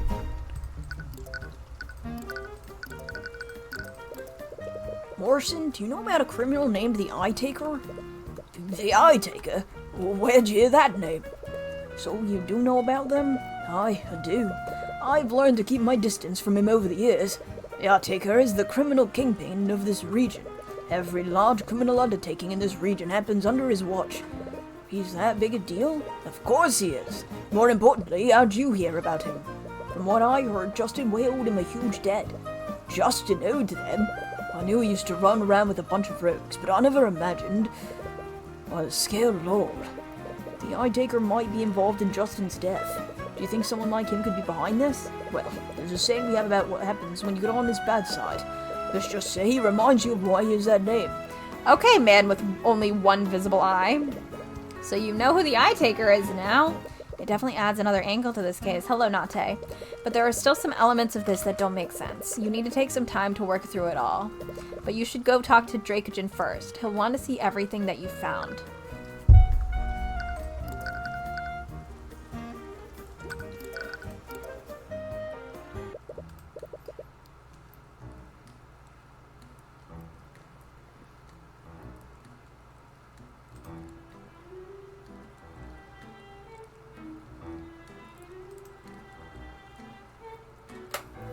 Sorry, I was reading a message.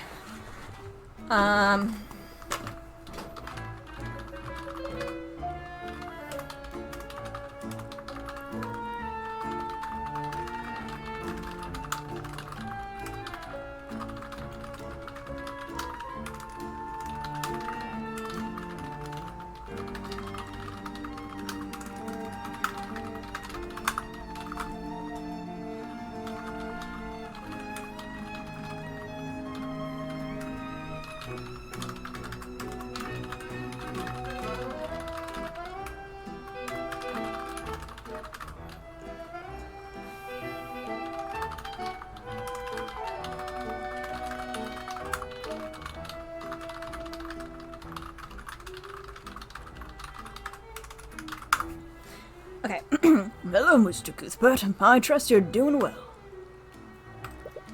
We are. For the most part. We've spent some time looking into the accident and the people who knew Justin. I think there might be more to this case than meets the eye. Oh? You spend some time explaining your findings to Dracogen. He seems troubled when you explain the traces of transmutation that you found on the guardrail. He's even more taken aback when you mention Justin's supposed plan to rob him. He looks like, because of like this thing, this like bag he's holding, it keeps making me think he's got a big ass shield on his back. It's quite a lot to take in. Are you missing any valuables in your safe right now? No, actually, but what is it? After the accident, I did a careful inspection of the building. When I checked my office, I noticed that the lock on the safe was disengaged. The safe was open, but you said there wasn't anything missing. That's right. When I saw the safe open like that, I was already worried I'd been robbed, but I double-checked the contents. Everything was accounted for. Because of that, I just assumed I'd forgotten to lock it. This doesn't make any sense. Maybe it was just a coincidence? I might believe that if it weren't for where my office is located. What do you mean? The walkway that Justin fell from leads to my office. There's a window there that overlooks the refinery. That would explain why Justin was there. Nope. Well, that would explain why Justin was there in the first place. I don't want to suspect one of my employees, especially one that isn't alive to defend himself from such allegations. I need a drink.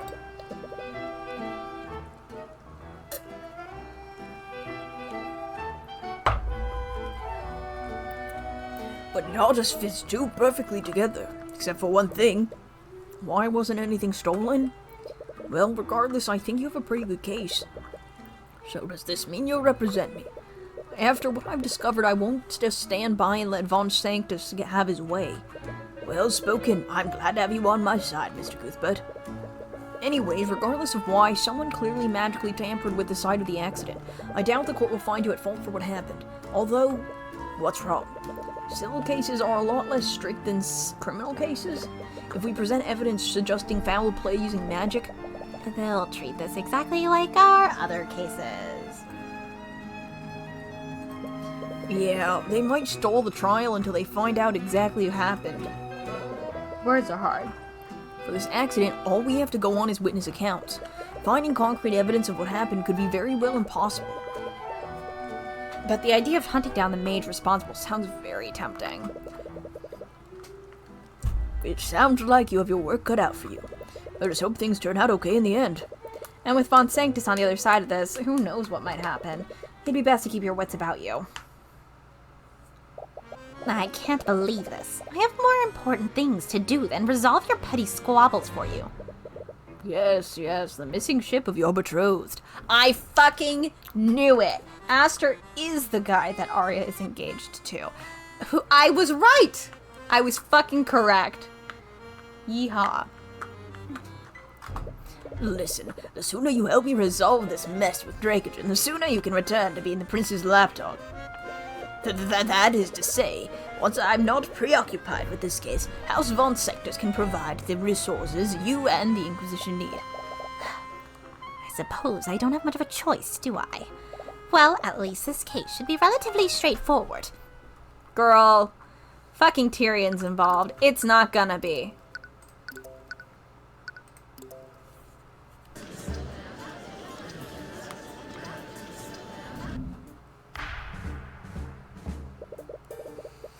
Court is now in session for the trial of Stefanik Dracogen. The prosecution is ready, Your Honor. The defense is also ready. Very well, let's begin the proceedings. Prosecutor Steele, please list the charges. The defendant is charged with criminal negligence in the death of Justin Way. The death occurred at the Arcane Refinery last night. Mr. Way is an employee of the Dracogen Trading Company, a company owned by the defendant. During work hours, the victim accidentally broke a poorly maintained safety rail and fell into a vat of corrosive chemicals. Attempts to save his life failed, and his body almost fully dissolved. I see what a gruesome end. The defendant displayed clear negligence in maintaining the refinery's facilities. As such, the responsibility for Mr. Way's death falls squarely on his shoulders. To begin, the prosecution would like to call Noah Morrison to the stand. Witness, please state your name and occupation for the court. Yes, the name's Noah Morrison. I'm the harbour master of Arnex's harbour. Reading. It's my understanding that you witnessed the accident that night, am I correct? I did. Could you please testify to the court about what you witnessed? I was showing a visitor around the city, and for some reason he really wanted to see the Arnax Arcane refinery. He was inspecting the machines when suddenly Mosarika ran up to us. She was desperately trying to tell us something, but there was just too much noise. After a while, she just pointed at the walkway overlooking the refinery. That's when we saw someone fall into the accursed vat. Why would she be... I guess if he was hanging, right? Like if he was already hanging over the edge, she was trying to get someone to grab his hand, if that's what if I understood that correctly from the like the black screens we got. Because I was like, why would she be running around trying to get people's attention if he hadn't fallen in yet? And I guess if he had fallen over the side, but like grabbed on. There was a guardrail that should have prevented him from falling, but he broke through it as he fell. But Aster said it was really weird the way he fell. Maybe I'm misunderstanding. I might be misunderstanding. So there was a safety rail that should have protected the victim. Yes, however, upon closer inspection, the city guard found that the rails were extremely rusted. They were clearly poorly maintained by the company. I see. Negligence is the basis of the prosecution's charges. Are you going to present the traces of transmutation we found? I can't help but feel like there's something in Morrison's testimony that doesn't add up. Right now, those traces are the only defense we have against Von Sanctus's accusations. It's not a piece I want to use just yet. And once you use that piece, who knows how the judge will react? Not much has changed with Morrison's testimony. However, you've collected a lot more evidence since you last spoke with him. Is there anything you found that contradicts his testimony? Great question.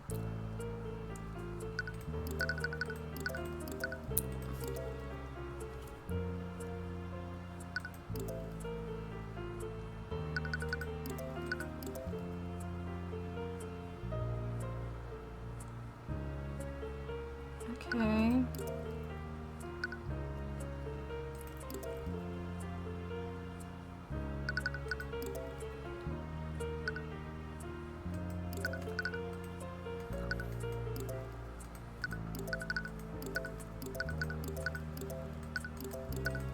Okay.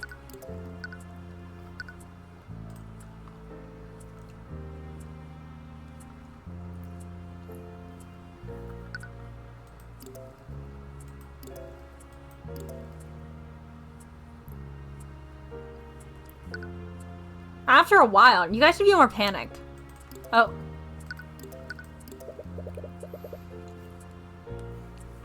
You mentioned that you saw someone fall into the vault? The vault? Did you not recognize the person? Well, I didn't know the lad personally, and it was pretty far away. I couldn't get a good look at that person. That accent just changed wildly. Maybe you should keep a pin on that detail. Anyways, could you go into more detail about the moment you witnessed the accident? Of course. What did you want to know about?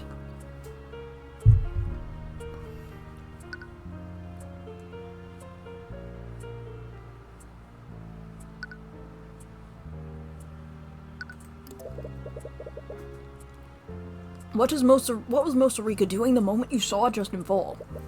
I told you, didn't I? She was the one who pointed to the walkway in the first place. That's how we saw Justin fall. I see. Could you please include that detail in your testimony? If you think it'll help.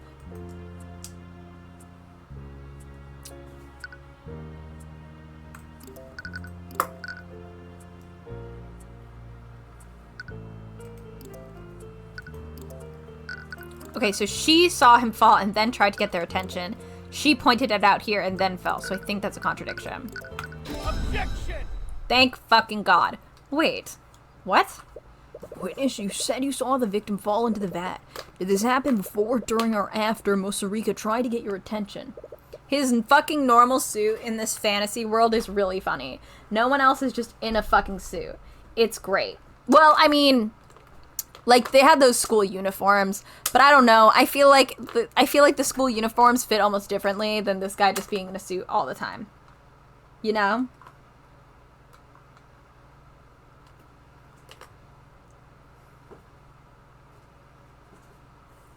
It was definitely after. If it weren't for the commotion she made, I wouldn't have looked up in there in the first place. It's just as you thought, but what does this mean? Morrison, I spoke with Mosarika about the way she saw it. She said that she saw Justin fall off the walkway, then rushed to you for help.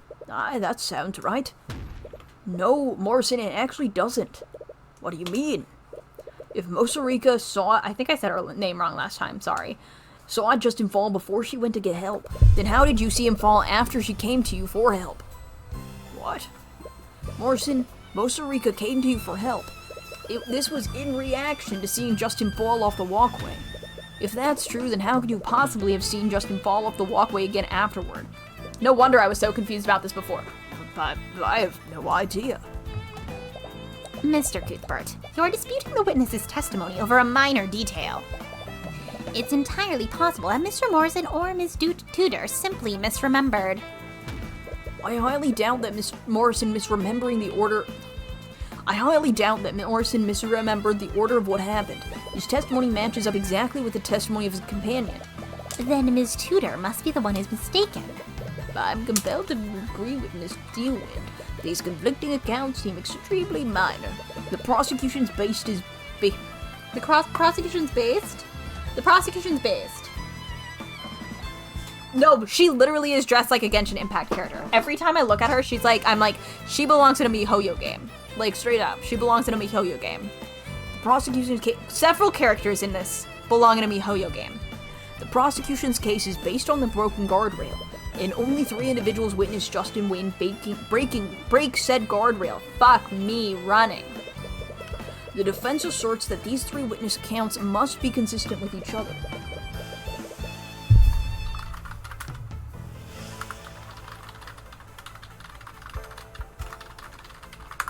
Otherwise, this evidence is not strong enough to find my client liable.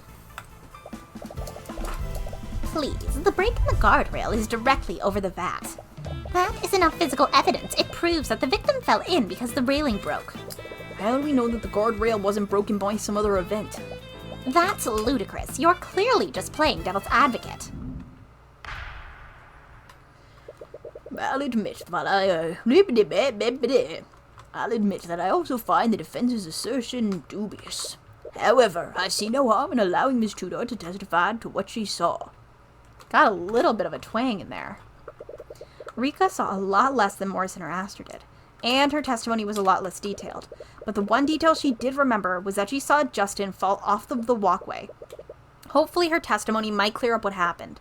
Bailiff, please escort Ms. Tudor to the witness stand. She's short. Witness, please state your name and occupation for the courtroom. This is probably Rika's first time testifying in a courtroom. You hope she'll be okay. As if I need such introductions, but allow me to indulge you all. Oh lord. Is she seriously doing that here? I am Mosarika Tudor, Dark Lord of Arnax, Heim Archmagi of the Cadmium Flames, and business proprietor of Sweet Confections. I got that a little bit right this time. She would fit right in with the Ace Attorney weirdos. She'd fit right in. I see. I was not aware we were in the presence of such a renowned individual. Wait, does he actually believe her? Your Honor, Mosarika Tudor is the owner of a local cafe in Arnax. But isn't she also a high archmagi? I am. No, she really isn't. Tyrion, you're ruining my flow!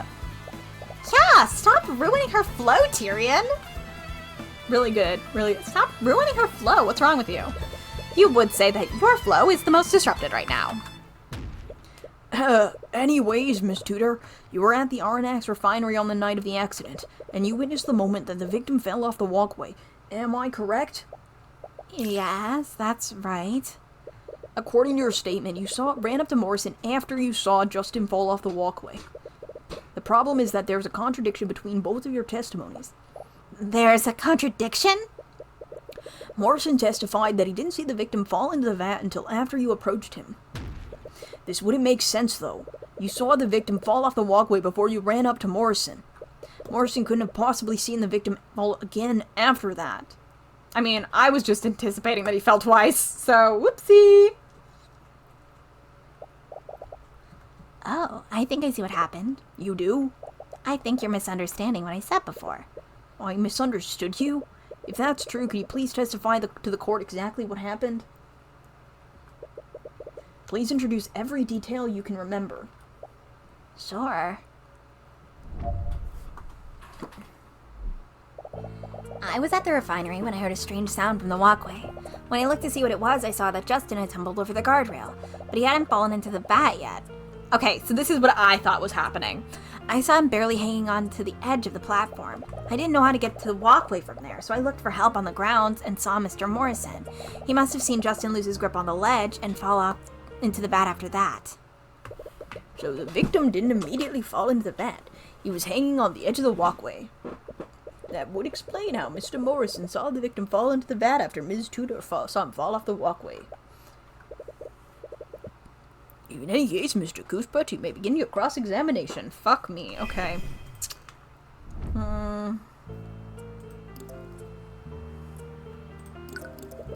What kind of sound did you hear?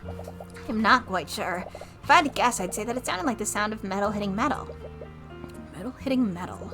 The refinery walkway is made out of metal, so perhaps the sound you heard was something metallic colliding with the walkway. Did something shake the walkway and make Justin lose his balance? He was hanging onto the ledge. Was there anyone around to help him back up? I didn't see anyone around, but I wasn't really paying attention to that. I was just focused on saving him before he fell. I assumed that if anyone was nearby, they'd immediately try to help him. And did you see another individual with him? Yeah, I did. I tried to explain to him and his friend what was going on, but they couldn't hear me over the machines. That does match with the testimonies that he and Aster gave you. Okay. Did you also see this moment? No, I didn't. I was so busy trying to talk to Mr. Morrison that I didn't see it. I didn't even know what had happened until after they shut down the machines. If only Rika had seen the moment that Justin fell too. You would have been able to compare her statement with the ones you got from Morrison and Aster. You'll just need to focus on the other parts of her testimony. Rika's testimony is a bit different from the statement that she gave us earlier. Looking back on it, I should have asked her for more details. I was so focused on matching details with Morrison and Aster, I didn't properly probe her further. That wasn't right. But now that we have our full testimony of what she saw happen, you can compare it to you can compare it with what Morrison and Aster saw. So this was the moment you saw Justin fall off the walkway. Yeah, And you said that he fell over the guardrail? I did, but I'm not sure how it happened. I think something caused him to lose his balance. He tumbled over the guardrail and fell right off the walkway. Interesting. But that still doesn't explain why Morrison saw him fall after you ran up to him for help. Well, I did see Justin fall from the walkway.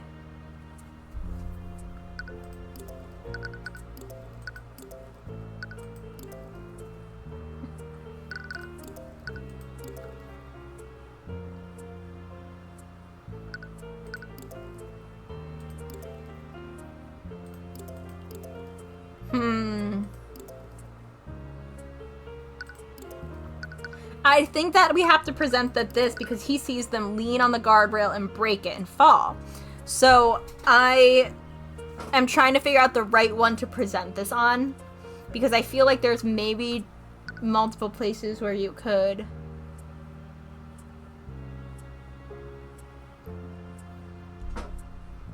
do it.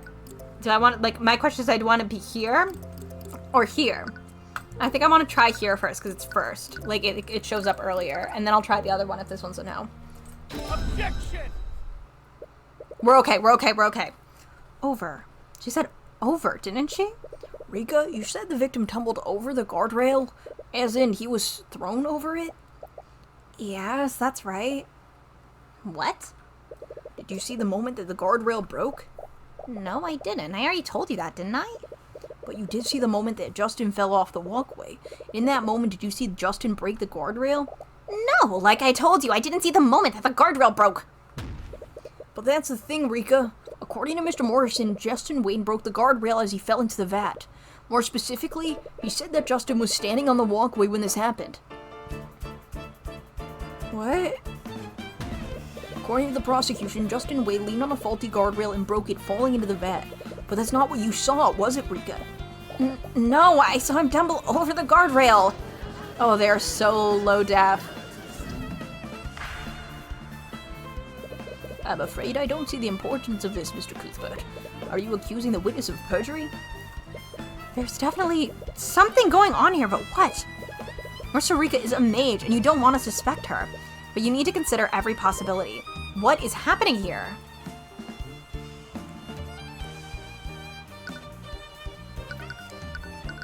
They could both be telling the truth. Maybe based on, like, the thing that we saw, it's possible someone grabbed him and then pulled him up and then just shoved him right back down. Does it make sense? No. But, like, it is a possibility, I think, right?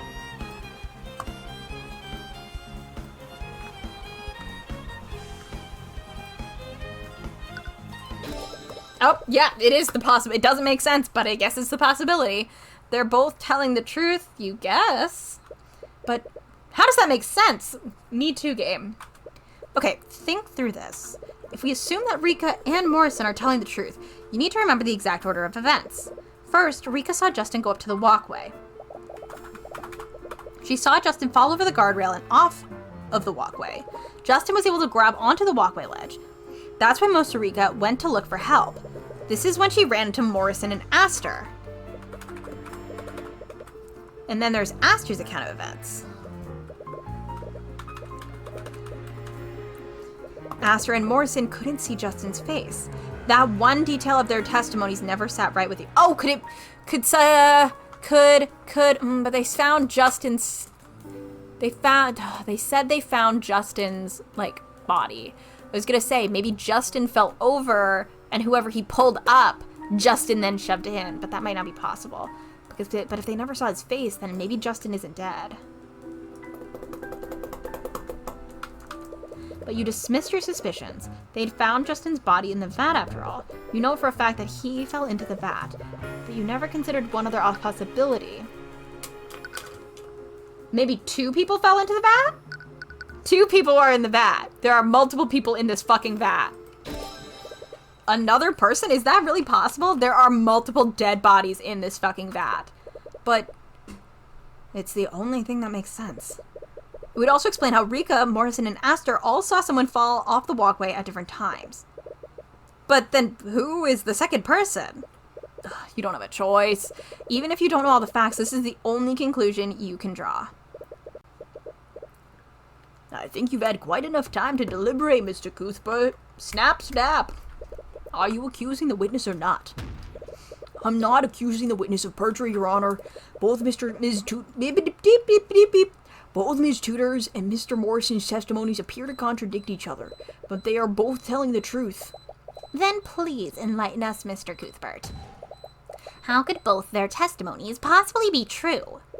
Well, I think there's only one possible explanation. Both Ms. Tudor and Mr. Morrison saw someone fall off the walkway.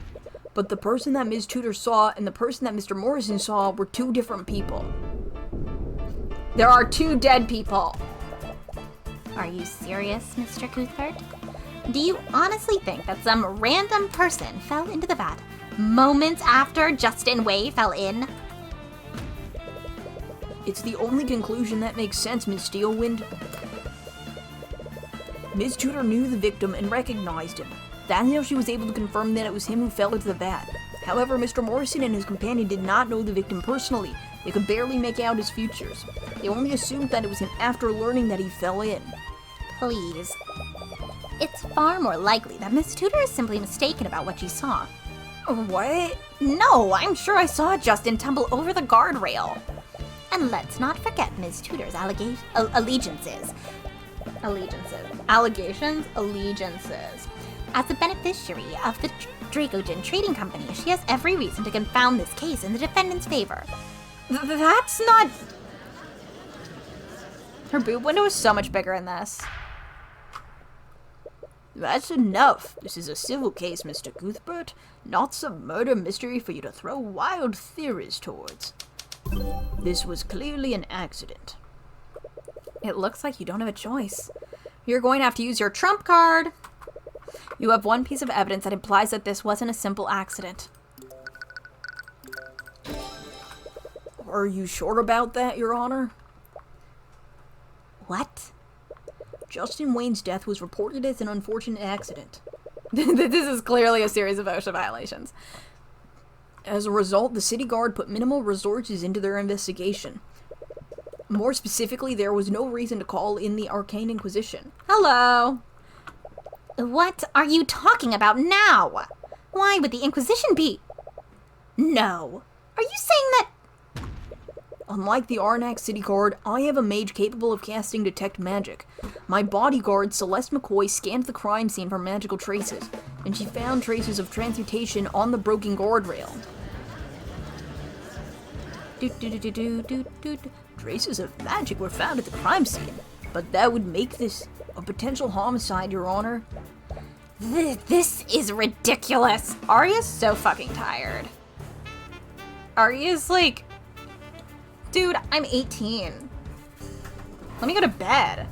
I'm gonna stop dealing with you.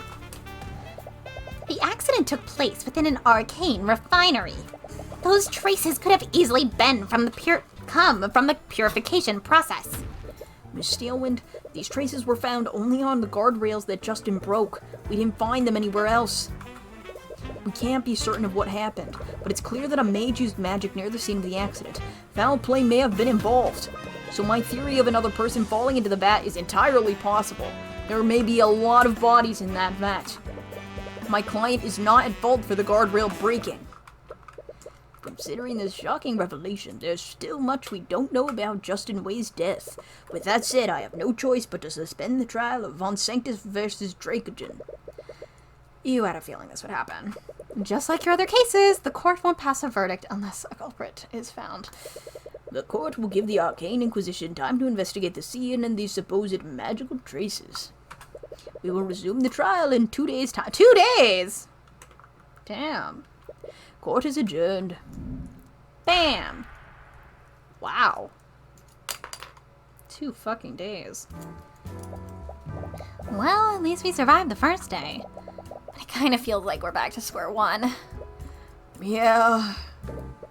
Hi, Hannah. Welcome. How you doing? And I said hi, but I was talking earlier, so hello, Hotwired Gaming. Welcome back. Welcome back.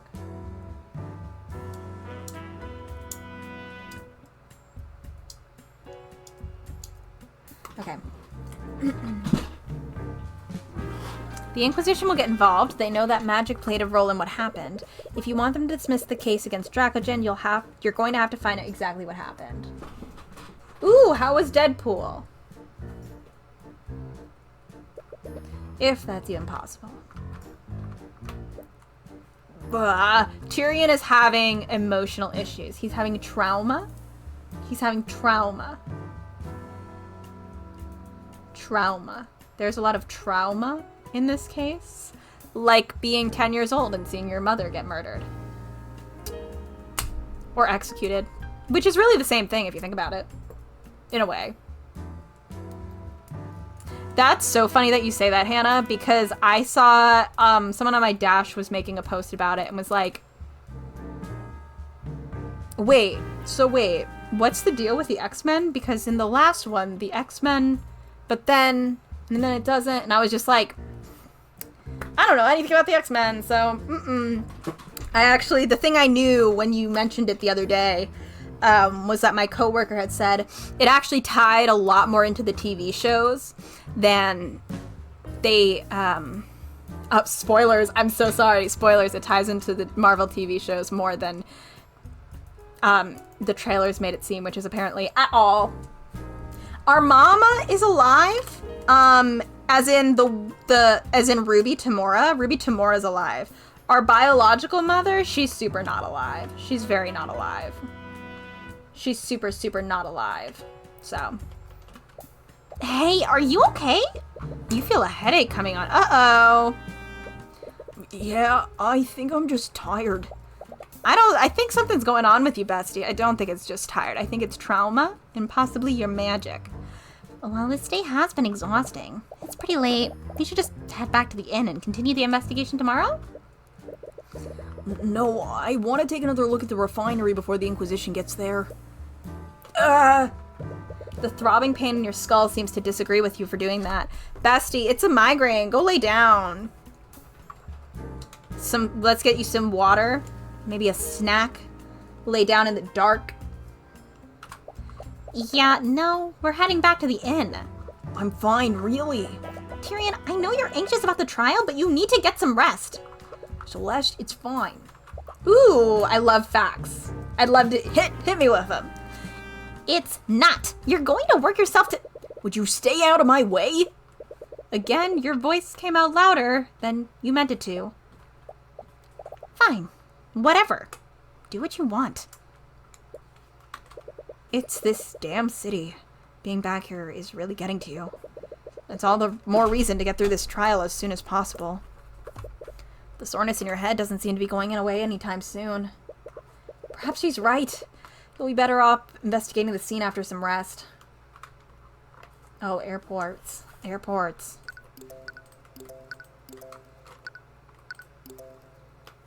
I understand.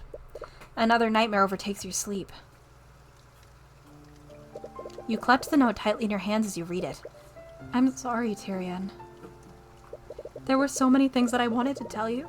So many things that I wanted to show you. But I'm afraid I can't do that now.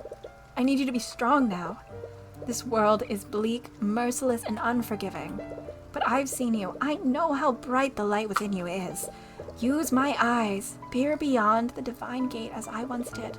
Use it to reclaim the future. Her eyes? I don't understand. It doesn't matter. All you have to do is stop the execution. If you can just distract the knights long enough, you can save her and run away. You'll have to abandon your home, but at least she'll still be with you. As you try to sprint towards the gallows, a knight grabs your arm and pulls you back.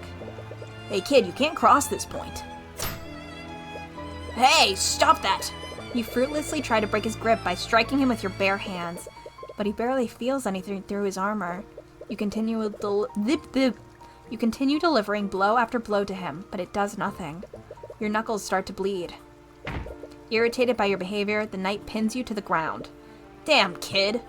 You desperately struggle against him to no avail, and from this position you have no choice but to watch what's happening. Wait! Stop! You make eye contact with your mother one last time. Her body goes limp. You stare blankly at the hanging body. No! This isn't... Mom? You clutch her note tightly in your hand. You feel a comforting yet fleeting warmth from it. Mom! Tyrion? Celeste, You snap back awake. It was another nightmare. You notice that tears are streaming down your face. You quickly try to bring up your sleeve to wipe them away, but you realize that Celeste is firmly gripping your hand. What are you doing? Why are you... What? I messed that up so bad. Wow. Whoa. Why are you... Oh, I'm sorry I missed Aster dialogue. It's hard to know what I should be doing and not doing because if I'm playing something on my own, I like to investigate literally everything. When I'm playing on stream, because I have to voice and read every single thing, I tend to not present and press stuff that I don't need to because otherwise I start dying and it takes a lot longer to get through the game.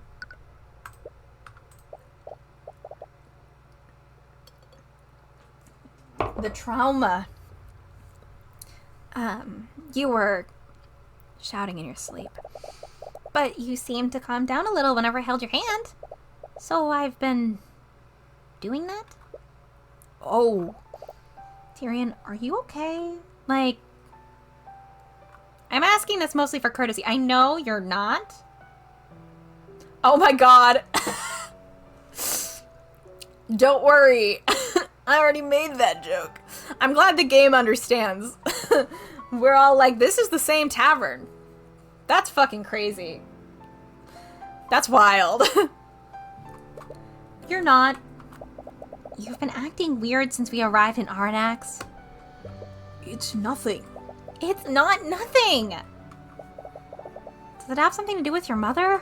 For the past 2 nights, you've been calling out for her in your sleep. Please, just talk to me. I'm your friend, aren't I? You never even realized it. You didn't have many people in your life after you left Arnax. You only had Ms. Tamora, and she never wanted to talk about what happened. But Celeste, she's been there since you started your career. Of course she's your friend. It's been, I don't know, between 2 months and over a year. Who knows? Well, not over a year. We're still 20. It could, who knows how long it's been. It could be any amount of time. It all happened a long time ago. We lived here together in that old house. My mother was a merchant and a mage. Your mother was a mage? But but I guess the gift of magic gift my generation. I could never use it. Then what, but... Tyrion, with love, Tyrion, like with so much love in my heart, what do you think the Eye of Horus is? Like, what do you think that is? Like, what is that then, if it's not magic? About 10 years ago, my mother's business partner was found murdered, and they found traces of magic at the crime scene. They thought that your mom did it. Miss Tamora was my mother's defense attorney for that trial. She did everything she could to get her acquitted, but she could never find the real culprit. They found her guilty of first-degree murder. I tried to stop her execution, but... Your voice starts breaking.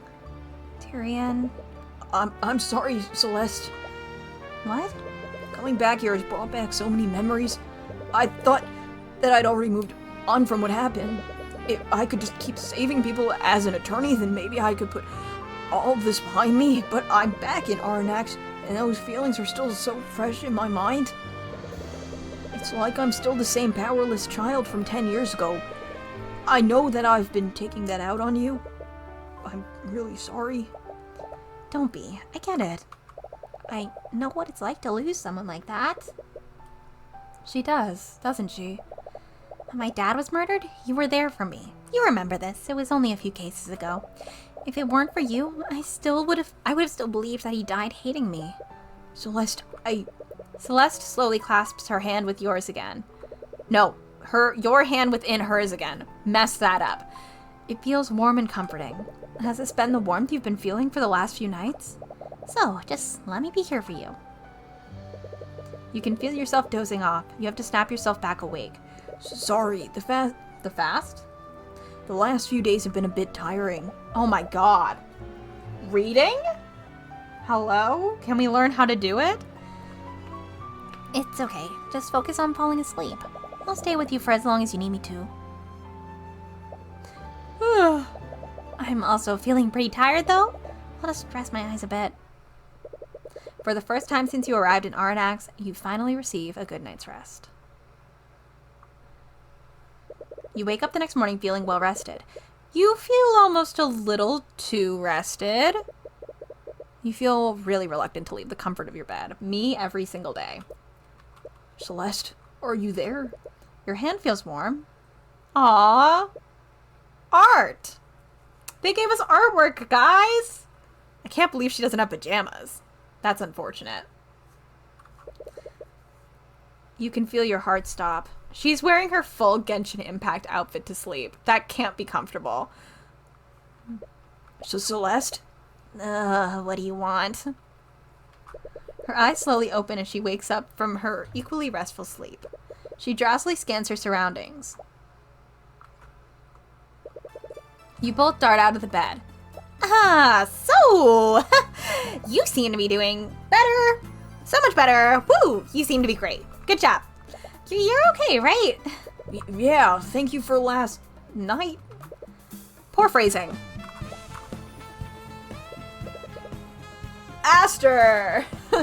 Hello, are you there, Mr. Cuthbert? Oh, what the hell? Your soul nearly jumps out of your body. You suddenly hear Aster's voice, and it's extremely loud. You look around to see where he is, but he is nowhere to be found. Aster? Ah, thank the scared lord, I've finally gotten through to you two. Where are you? I'm using a spell to speak with you right now. I apologize for contacting you in this manner, but I was worried that something had happened to you two. Right, of course. Anyways, what do you want at this time of day? This time of day, Mr. Cuthbert. It's 3 p.m. in the afternoon. What? 3 p.m.? You missed the entire morning? This was me this weekend. I hope everything's okay. Did something happen? No. Everything's okay. Yes, I did see that. I was just reading and forgot I needed to respond to it. I did see that he was one of the crowdfunding backer characters, which is very fun. Anyways, if it's already this late, we should head over to the refinery. Yes, the investigation. Let's do that immediately. Celeste immediately power walks out of the room. Good for her. I love that. You quickly follow after her. If you're headed to the refinery, do you mind if I meet with you two? There's something I'd like to ask you. Sure. Wonderful. I'll see you at the town square. You quickly meet Aster in the town square while you walk to the refinery. Everyone who was missing before, meet Aster. You and Celeste walk to your destination with purpose. A little too much purpose. It's almost as if you're both trying to distract yourselves from something. Every time you make eye contact with Celeste, she quickly glances away. Girl went to sleep with gloves on. Couldn't be me. I can't sleep with... I could never. Things are a little awkward, but you much prefer this over the tense mood between you two yesterday. Anyways, Aster, what was the spell you used earlier? It let you speak with us without being there. Night, Nate. I'll talk to you later. Oh, that was a conjuration spell. It's called Send Message. I just feel a little bit uneasy that you can just contact us out of the blue like that. More importantly, you're a little worried about what he might have seen. Calm down. With love. Nothing happened. Nothing happened. Don't worry, the spell's perfectly harmless. I can give you the parameters if you'd like. Okay. The caster projects their voice to communicate with the target. Anyone within 30-foot radius of the target can hear the caster's voice. The caster can also hear sounds close to the target, allowing for two-way communication. The target must be a person known to the caster. That person must also be conscious, otherwise the spell will fail. Alternatively, the target can be an object that is attuned to the caster's magic. Okay. It looks like it only facilitates communication. You definitely didn't see the embarrassing state you two were in. Sleeping in bed, fully clothed, over the covers, holding hands. Yeah, what a compromising situation. By the way, I'm not trying to be rude, but why are you following us? Oh, yes. I was still trying to think of the proper method to ask you, but you both seem to be on edge at the moment. What did you want to ask us? You already told me about the traces of transmutation at the refinery, but the trial yesterday really highlighted the significance of that. I can't simply stand by as if I was a witness to a murder. And may I join you on your investigation? You're questioning his motives for a variety of reasons. He was the only other mage at the scene of the crime, and between him and Rika, you definitely trust Rika more. Alright, I see no reason why not. Celeste shoots you a concerned look. You subtly gesture for her to keep an eye on Aster. She nods in acknowledgement. Aster is your prime suspect right now, and he has to be aware of that. But if you keep him close to you, you might catch some dissonant thoughts through the eye. Which isn't magic. You arrive at the refinery and see that several knights from the Inquisition have already arrived. Oh, hi! You get a glance at the damaged walkway and see Commander White there with a few of his knights. He seems to notice you too, but he only pays you a passing glance. Mr. Cuthbert, I've been waiting for you for quite a while, may I add? Right, sorry about that. Suppose you have your reasons, and you've more than proven yourself worthy of my trust. Although... Drake again gives Aster a specific... after this, like, once we get to, like, talk, move, like, we're gonna be done, that was always the plan, just, we're really losing it. We're losing the thread. We're losing the sanity. Drake again gives Aster a suspicious side glance. He appears to have come to the same conclusion that you did. Well, you've given me little reason to doubt your judgment. I will leave the investigation in your capable hands. Speaking of the investigation, where should we start first? Now that we've gotten the Inquisition involved, we might be able to learn more about the magical traces at the crime scene. Look at Commander White, who is inspecting the walkway. He's probably your best bet for getting more information about the investigation. Alright, we are going to stop there so I can go to bed. That is a good point, and I actually did forget about that. Good point. Good point. I'm curious what he thinks it is. Because I'm not sure what, like, Tyrion and, Tamora have been, like, rationalizing it as. Like, what do they think it might be? I'm curious. I guess we'll find out. But thank you all for coming. Next Monday is fine. Next Monday's fine. So next Monday we'll be here again, and we'll finish this case likely, and possibly start the next. It feels like we're a little bit past halfway for this one, depending on how long the wrap-up stuff takes us. Well, this investigation and wrap-up, I don't know. We might not be halfway. We're gonna finish this case next week. On Thursday, we're gonna do more Zero Escape Virtues Last Reward. We're gonna get through some more endings. We're not gonna finish the game, but we're getting close to the end of it. On Friday, I believe Ronnie and I are actually gonna stream again. I believe Ronnie's free. Yes. And then, yes. So, thank you all for coming. Have a good week. Have a good day. Have a good night. Have some water. And I'll talk to you all later. The VOD will be there for you, Hannah. The VOD will be there for you. The VODs will be there for everyone. And I am so behind on uploading VODs again. I will get back to it. I have to get out 100 packages for a zine and also do graphics and do app selections for another project. A few deadlines came up on me pretty fast. So, yeah, we'll get the VODs some other time. Anyway, thank you all for coming. I'll talk to you all later. Goodbye.